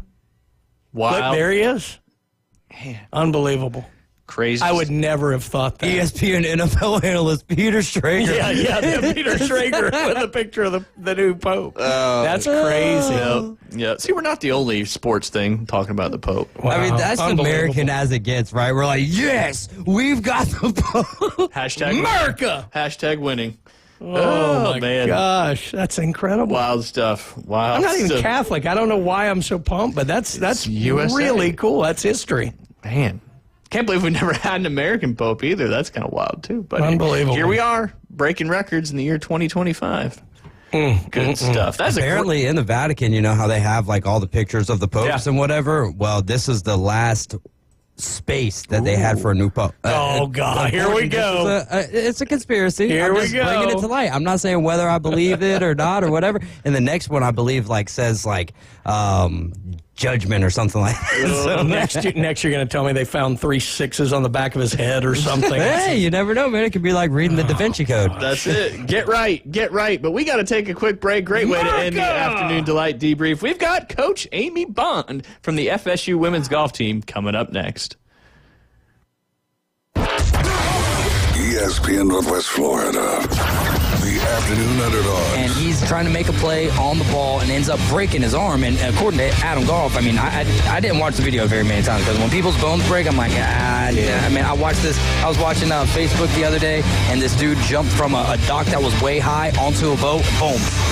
Tibia and the fibia just snapped. I'm just 4 to 6 weekdays.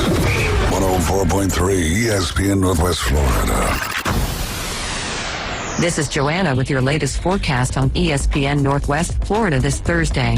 The rest of the day, variety of some clouds and a chance of thunderstorms, and 79 with a gentle breeze out of the southwest around 10 miles per hour. Tonight, possible thunderstorms and partly cloudy skies with lows around 72.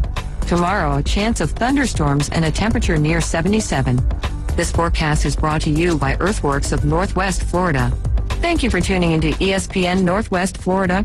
Rely on it. Want to experience the ultimate car wash? At Tommy's Express, you'll love our open and bright tunnels, easy loading, flat belt conveyor, unlimited membership, and free vacuums and mat washers. Try us for free. Text WASH 415 to 86697 to send our best wash, The Works, directly to your phone. You'll love the sudsy clean, ceramic wax, underbody flush, spot-free rinse, and tire gloss. Experience the difference and visit Tommy's Express today. Offer valid to new guests only. While participating, you consent to receive promotional and information text from Tommy's Express. Message and data rates may apply. Message frequency varies. CBC Construction is looking for a few good men. At CBC Construction, our greatest strength lies within our talented team. Join us and be a part of a dynamic company that values its people. We offer a tremendous opportunity to create a future for your family and the Florida Panhandle. CBC Construction is now hiring. Call us at 850-740-3815 or visit cbcconstruction.com to learn more. CBC Construction. Be part of a winning team. Now back to the Inside Drive, live and local from the Gulf Plus studios. This is where heroes are created, legends are born, and dynasties forged. The Sports Talk Master, ESPN Northwest Florida. Now back to Ryan Mulvey and the Inside Drive.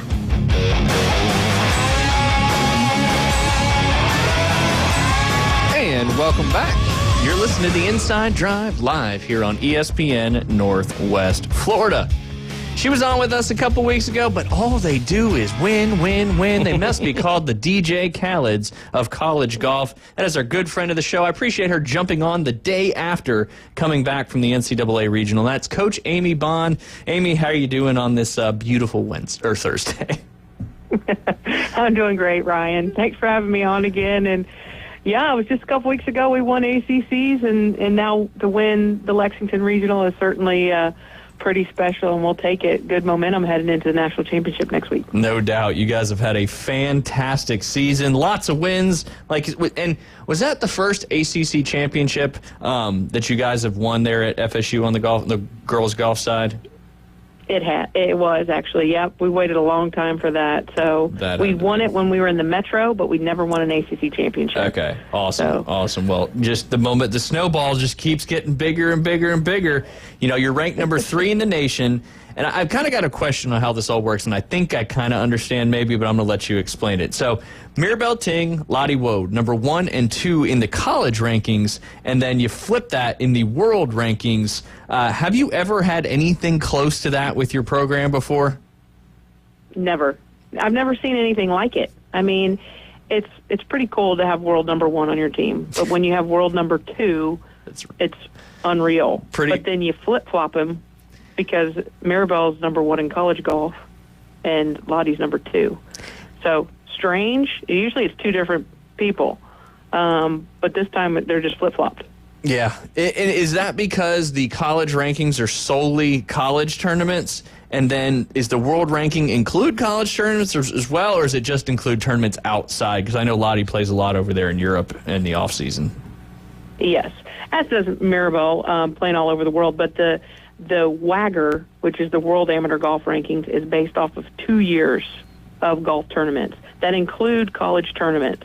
Gotcha. But when you flip it and you look at the college rankings, those are purely based on college for 1 year. So it's from basically August 1st of this year through the end of May. And they rank the kids based on their performance just in college. So, for example, the ANWA didn't count. Okay. It wouldn't have counted towards any college ranking. Gotcha. Which, I mean, but it would count towards the WAGR. That makes 100% sense. That's for sure. Mm-hmm. Do you think, I mean, this is kind of hard to speculate because, you know, it's based on the recruiting and, of course, the performance. Do you think you'll ever have, you know, depending on how many years you end up coaching for, you think you'll ever have this same scenario again, or you think this is a kind of a once-in-a-lifetime coaching thing? I think it's probably a once-in-a-lifetime. Yeah. I mean, you got to get to a point, obviously it is, you know, what the kids come in ranked, but, you know, to have 2 kids like this, I mean, it's unreal. You know, never in college golf has the same university had 2 world number 1 golfers on the same team at the same time, and Luke and Lottie, let alone have world number 1, world number 2 on the same team on the women's side. So it's pretty special. If it happens again, I might need to play the lottery, but I do feel like I've hit the jackpot this year. Well, and it's obviously a testament to their hard work, but it's also a testament to your recruiting and finding these players, and then of course developing them and getting them to the level that they are, which is absolutely crazy and impressive, and just a testament to your job there as the leader at the Florida State women's golf team. Y'all have won several regular season tournaments. You won the ACC championship for the first time in program history. Now you have won the regional by 5 strokes. You guys are minus 15 and won handedly there over, I believe it was Georgia Southern and one other team. I can't remember off the top of my head. State. That's right, Kansas State. And you're heading back to the national championship. How many straight years is this now? I know as long as I've known you, you've been going to the national championship. But how many straight national championship appearances is this for the Florida State This Seminoles? is number 9. So we started in 2016. So this is number 9, and you never want to take it for granted. Each of them are special, but this was pretty big. Yeah, no doubt. And just congratulations on that year in and year out success of building the powerhouse program that you've certainly done. What is it? Obviously, having the number 1 and 2 ranked golfers in the world doesn't hurt, but what is it that really, I probably asked you this question last time too, but what makes this team so darn special when it comes to just succeeding so much on the golf course? I think it's a mutual respect that they have for one another. And the way they're able to challenge one another. This group gets along so well. I mean, you got Lottie and Mirabella who are at the top, who are clearly our leaders on the golf course. But we have a senior in Kayla Williams who's done a really good job of, she's our senior captain and kind of keeping all these 6 personalities together. And then you got 3 freshmen. You got Sophia Fulbrook, Alexandra Gazzoli, and Layla Padrique, who have each played a role. I mean, this is our 7th win, but 5 of our 7 wins were with a different lineup, meaning a different 5 in the lineup. Yeah. So everybody's it speaks to the depth. But the main thing is every day they come out here and try to get better. As coaches, we don't have to force the envelope. We don't have to push them. They're going to push themselves. But I tell you what, they're a lot of fun to be around. So that's the fun part, is they're constantly laughing, joking. One of the club manufacturers was walking around with us at the practice round in Lexington last week, and she's like, you guys are the loudest group I've seen. And what she meant by that is we're just laughing, cutting up, having a good time, which you got to keep it loose. I mean, golf is already so dang hard. You got to have fun with it. Exactly, and the regional week is my most stressful week of the year. So the fact that they were laughing and cutting up and we could do that with them certainly eased my nerves as well.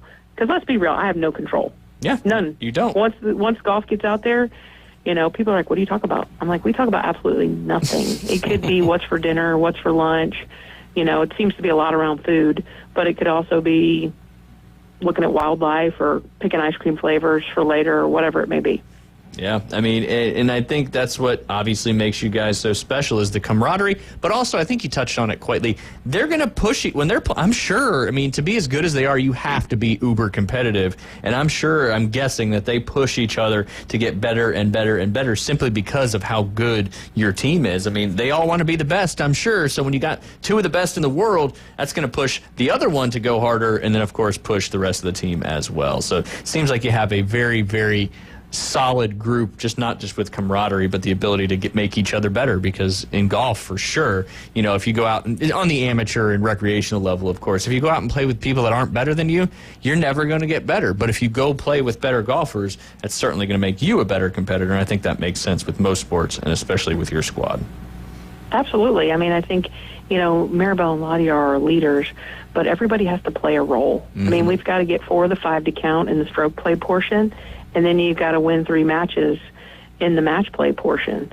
So everybody plays their role. Like, our 5 player doesn't have to do what our 1 player does. Each of them has to serve a purpose. So we always say if our 5 guys shooting 74 or better, we're a really good golf team. So if everybody controls what they can control, which is themselves, good things are going to happen. Yeah, absolutely, and certainly been the case this season with 7 different victories. What do the next several days look like when as you're getting ready to make the trip out there to Carlsbad, California? It's chaos. That's the best way to put it. No, I've spent all morning in here working on flight arrangements, hotel arrangements, things like that. The girls went to the cold tub. That's our normal tradition after getting home the night before, is they go to the cold tub and kind of do some rehab stuff. The cool thing this next couple of days, because we'll leave on Tuesday, but for the next couple of days, they'll be out here practicing with our men's team. Our men's team is actually home and hosting regionals, so that's a little bit unique. We don't get to do that but every 4 years. So they'll get to spend the next couple of days practicing with the guys, and then when the guys start playing on Monday, we'll be practicing while they're on the golf course, but also take a little time to enjoy watching them play as well. So the girls will become spectators for a little bit of time. But really that's all it is, just maintaining our golf and getting some rest in, because the week out in Carlsbad is definitely a long, long week. So it's really important that they rest and recover from this past week and be ready to go come Tuesday. Yeah, absolutely. Had a question on the team. How many of the girls on your current squad played at Omni La Costa Resort and Spa last year? 3. So Lottie and Mirabelle, Yep. and then Kayla. But Kayla just played in the practice round. She actually didn't participate in the tournament rounds themselves. So Lottie and Mirabelle have 5 rounds on the golf course apiece. Kayla has 1. So 3 of the 6 have seen it before. We're hoping that it's a lot softer than it was a year ago. Yeah, brand new, just firm and hard as a rock. So we'll see, but we're excited about it. I mean, there's a lot of new teams that are out there this year that haven't seen it. So I'd like to think we have a tiny advantage where we, at least as coaches, know how to play the golf holes now. Yeah, which is, I mean, because you're allowed to be out there kind of helping out, giving some advice and all that stuff, as long as, you know, you're kind of bouncing around from player to player, right? So you can certainly help them through some of those situations that they may need a little extra help with. Yes, we can basically caddy for any player, except we can't carry their bag. Yeah. So we can run numbers with them, talk wind direction, talk club selection, which way putts break. I could spend all 18 holes with one player. Typically, what we call pod coach. So one of us will take the first 2 players and work with them through certain holes. The next coach will take the last 2 players and we'll split the middle one. So we'll do that for a little bit. Sometimes we just work holes. If we find there's a hole that needs our attention, we'll work that hole. That's what I did this past week. I worked hole 2, hole 9, hole, 16, kind of 15, 16. And my assistant Ryan had holes 1, 5, 12, and 17. So we just picked those as opportunity holes where we could either help them or get them a birdie, one of the two, to make sure there wasn't disaster, or get them a birdie. So it worked out pretty well. It really just depends on the team. We ask them each night if they want us in a different spot or if they want us on a certain hole. But for the most part, we try to spread the love around a little bit and spend some time with each of them. That's cool. So it's kind of a collaborative decision between your coaches and the entire team.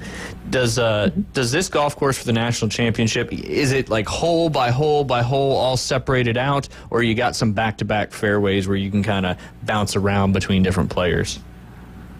We can bounce around a lot more in La Costa than we can in a lot of golf courses. We've seen easier golf courses to bounce around, but you can see a lot from certain spots. You know, especially once you get out. Like 1 parallels with hole 14, not going to do much. But then once you get kind of to hole 4, you can kind of see 4, 5, 6, 7, 8, 9. 9 comes back at you if you're on 5. So, and 10 runs right along 4. So you can kind of see a little bit there where if maybe I was started with our 5 player and left her, let's say I was working 5, I could see her really play 6, 7, 8, and as she's coming back up 9, I could meet her there after finishing with our 1 player on 5. So a little more unique in that way, where I can see a lot more maybe than normal because it doesn't have a lot of trees on it. So I won't be popping out of the woods. Let's just put it that way. And surprising them anywhere. They'll know where you are. How do you kind of balance who needs your assistance and who doesn't? How does that kind of work on the golf course? Well, us coaches, they do hole by hole scoring, so we can kind of peek and look at their scores. But that thing makes me nervous. So I've really done a great job, especially this whole year, of not looking at it. But we can read. We can read the players a little bit. Yeah. They wear their emotions on their sleeve, so we can kind of figure out who needs what and kind of go to them. There are certain times where we might have to abandon ship on a player if maybe they're not counting and it's just not getting any better and you need to get the other 4 going, where other times maybe a player's uncomfortable because they're, let's say, 6 under through 7. And they're like, oh, coach, can you help me out? And that's where, as a coach, you got to make a decision. I haven't seen you these 6 holes. What do you think I'm going to do differently with you that you haven't already done? But sometimes it's just more of a calming. Yeah, the presence. We get to know the players really well. So we each have certain players we tend to go towards if they really needed something. So we kind of split that and really focus on keeping them happy, keeping them fed and watered. That's important. And the other thing is just making sure they're enjoying themselves. Golf is a game. It should be played and had fun. And if we don't see that, we might start to make that shift to them to just say, hey, let's have a little fun with this. Coach, you were talking about your players and picking the times, and it's got to be hard to know when to make that move. I know they're all, young people, but do you ever have any who kind of wave you off, kind of with I know I got it, let me deal with this myself, and how do you handle that, because you just want to help them play their best? Yeah, I mean, you definitely have that at times, We've got some, obviously, world-class players, and I tell them all the time, I'm like, look, if you don't want our help, wave us off. I can certainly help somebody else. Yeah. But I said, look, I haven't swung a golf club on this golf course, nor putted a putt. So if you disagree with me, by all means, if I adamantly disagree with them on a club selection or what they're trying to do, I will voice my opinion, but I tell them it's always up to them. Yeah. But if I am adamantly rejecting what they're saying, there is a reason. Yeah. Meaning I've been there for, the last hour watching 4 groups come through and it's not the right club. Right. But, I don't have a problem with that. We actually want our players, if we haven't done our job as coaches prior to them actually playing on the golf course, then, I definitely haven't done my job. So I want them to be able to handle it. I really just want to be a cheerleader. Yeah. It's way less stressful for me to just laugh and throw my arms in the air. Because we don't, there are times I want to hit a shot for them, but they're way better golfers than I am. So I got to trust. I'll give you a great example. 3 years ago, actually 4 years ago now, in Arizona at the National Championship, we came down to the last hole, and we're on the border of making the 8. Well, the year before, we had missed it by a shot. And this was a reachable par 5 where we had an All-American, a 2-time All-American, hitting a shot into the 18th green. And there's water on the right, a bad bunker on the left. And we're in maybe by 3 shots. A normal person would say, let's just hit wedge, and guarantee us nothing more than a 5 and make him par. But I decided at that point, I'm like, I got my 2-time All-American right here with a 7-iron in her hand. I got to trust that she will either miss the water or be able to get it up and down out of the bunker. Yeah.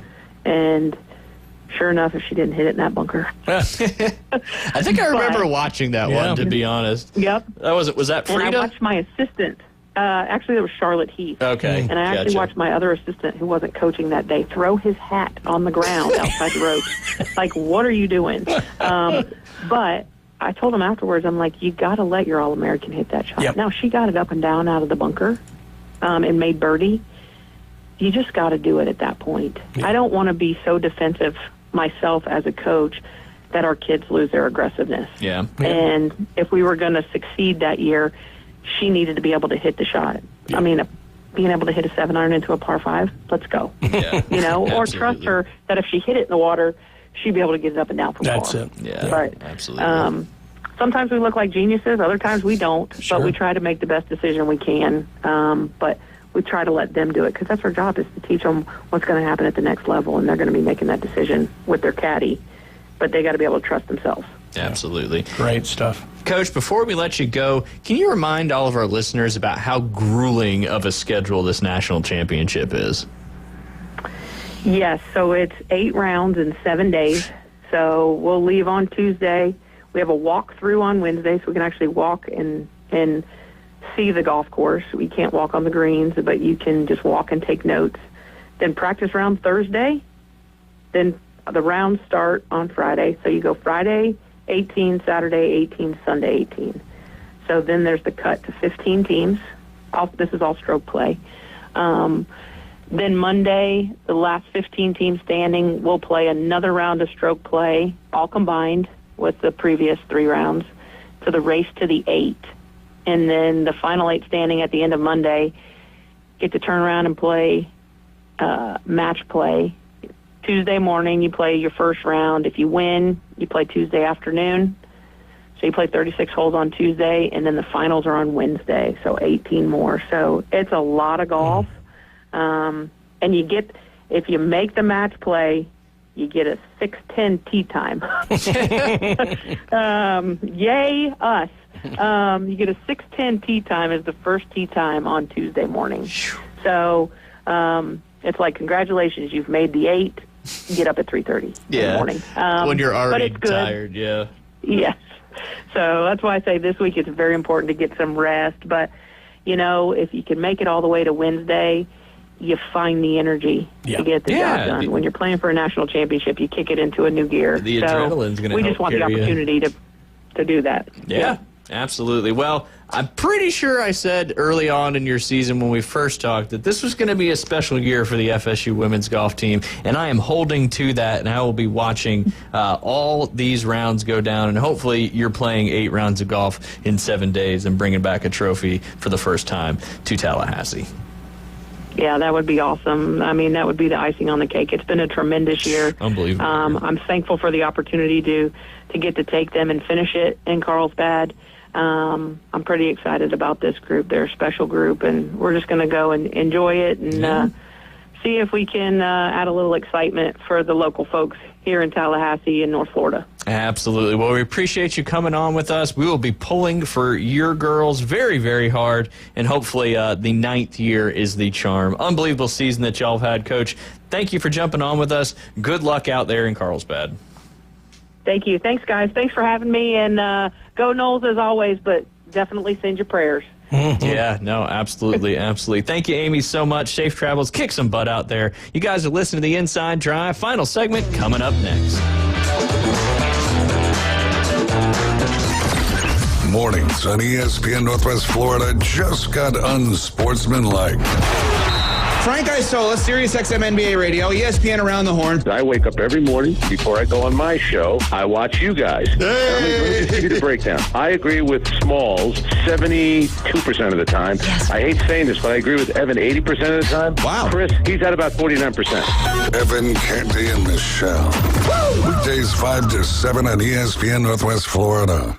Los Rancheros has been doing it right for 20 years. Los Rancheros brings a top-shelf dining experience to you with the opening of their beautiful new building.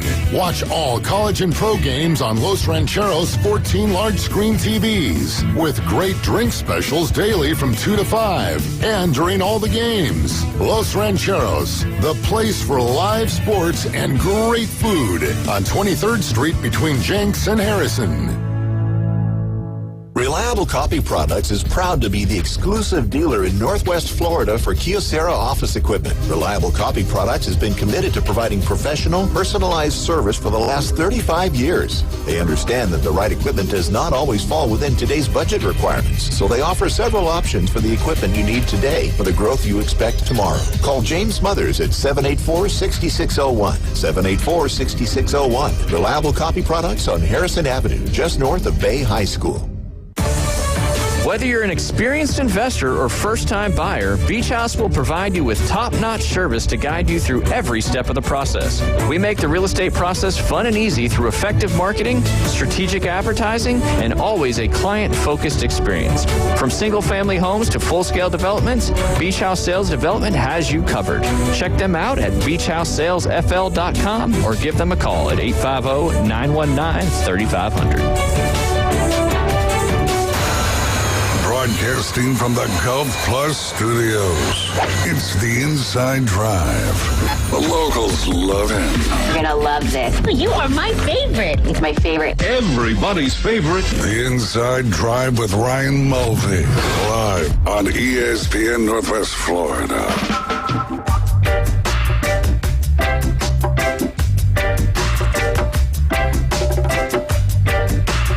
And welcome back. You're listening to the Inside Drive live here on ESPN Northwest. Jamon indeed.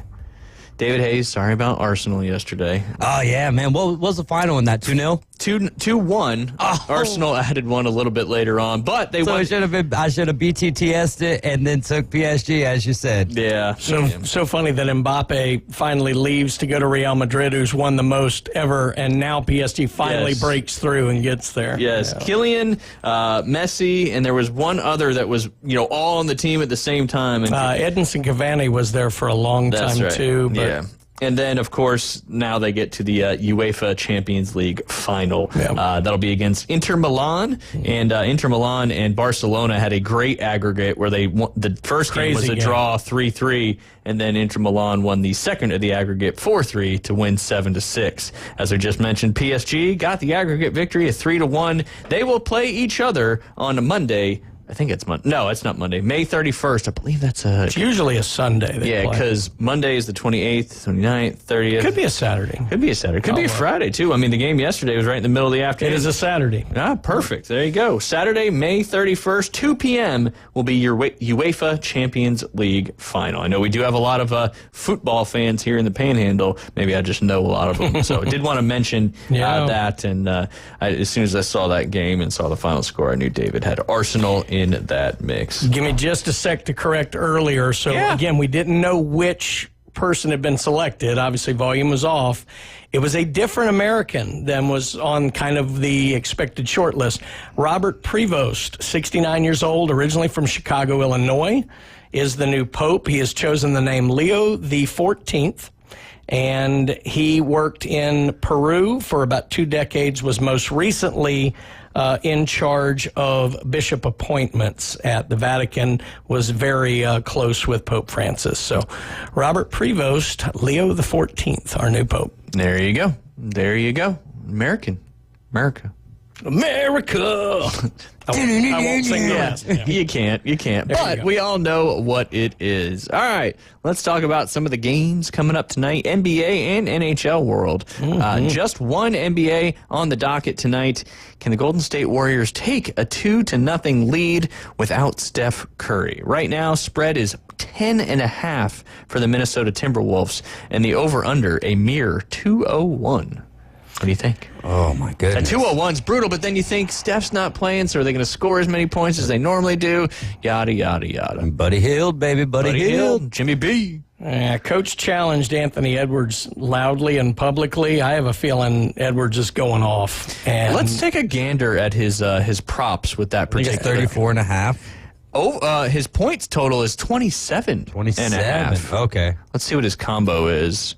Let's see. Points, assist, rebound, 39.5. At 27.5, kind of, does that seem low to you guys? Or am I just... that's what he's averaging. Yeah.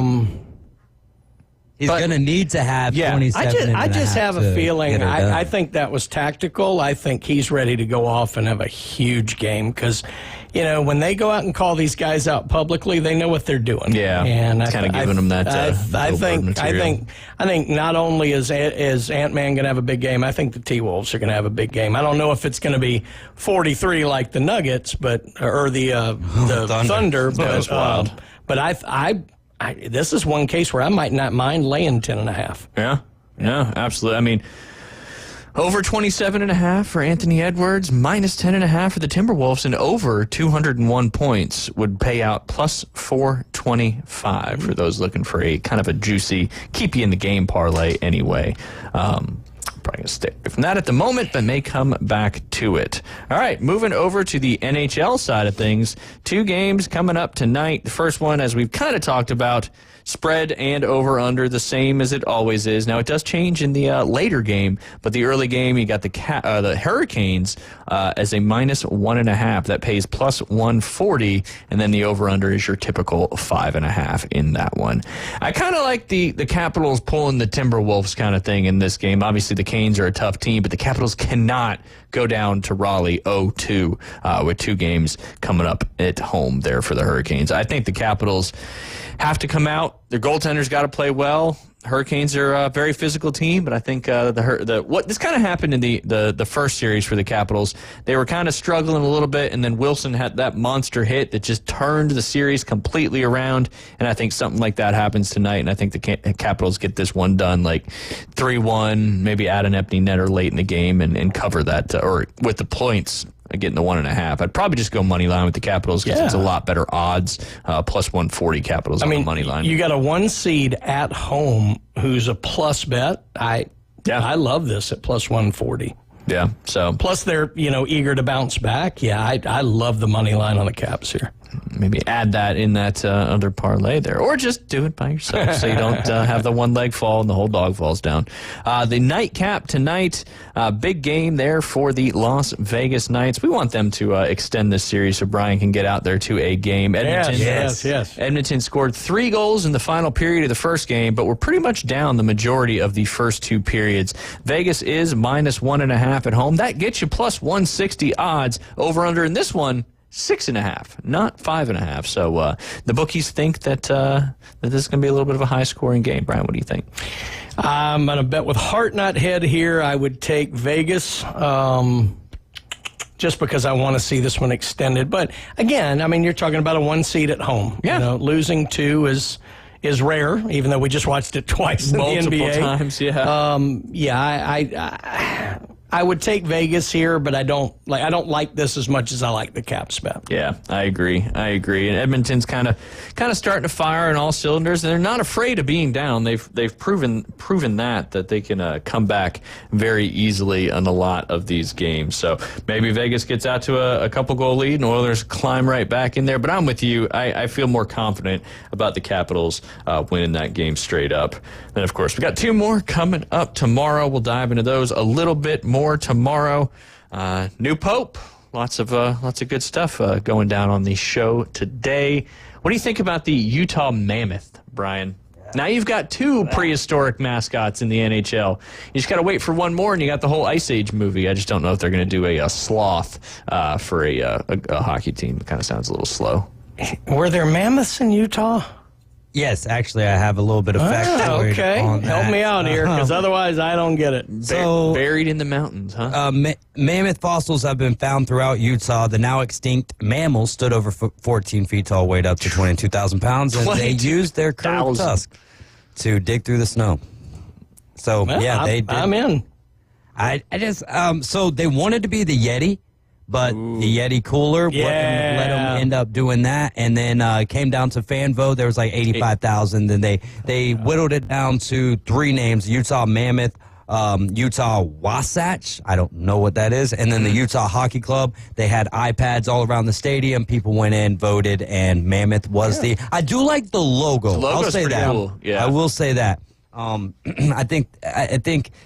I mean, Utah Mammoth sounds better than mammoths. Yeah. But it just, I don't know, is mammoth plural or maybe it's one of those that it's like fish. The same for singular and the same for plural. The English language at its finest. Vegas has to win. I'm staying like a 3-minute walk from the T-Mobile Arena. Vegas has to win. Yes. And we're going to be betting with Brian Haddad on Monday live from betting the sports from book. the game. Yes, yeah. You'll have to call in. I'm sure they've got Schlotz and all that stuff in the stadium. Wow. Not Schlotzky. I didn't realize that was that close. Schlotzky. I love that place. Look at that. 3 minutes. And that's Monday, so that would be what? Well, Tuesday night would be the home game in Vegas if we get it. Gotcha. Monday they're in Edmonton. Okay, very cool. Very cool. Well, that does it for us here on the Inside Drive. Brian, appreciate you hanging out again this Thursday. DJ Davey Crockett. We'll be back tomorrow with Jay Henley in studio. Looking forward to Fun Friday. Y'all have a great rest of your day. Afternoon Underdogs at 4, Braves at 6:15.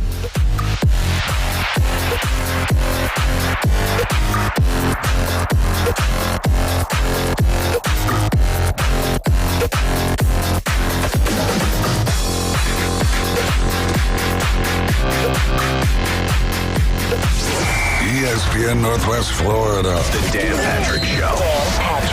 The gift that keeps on giving is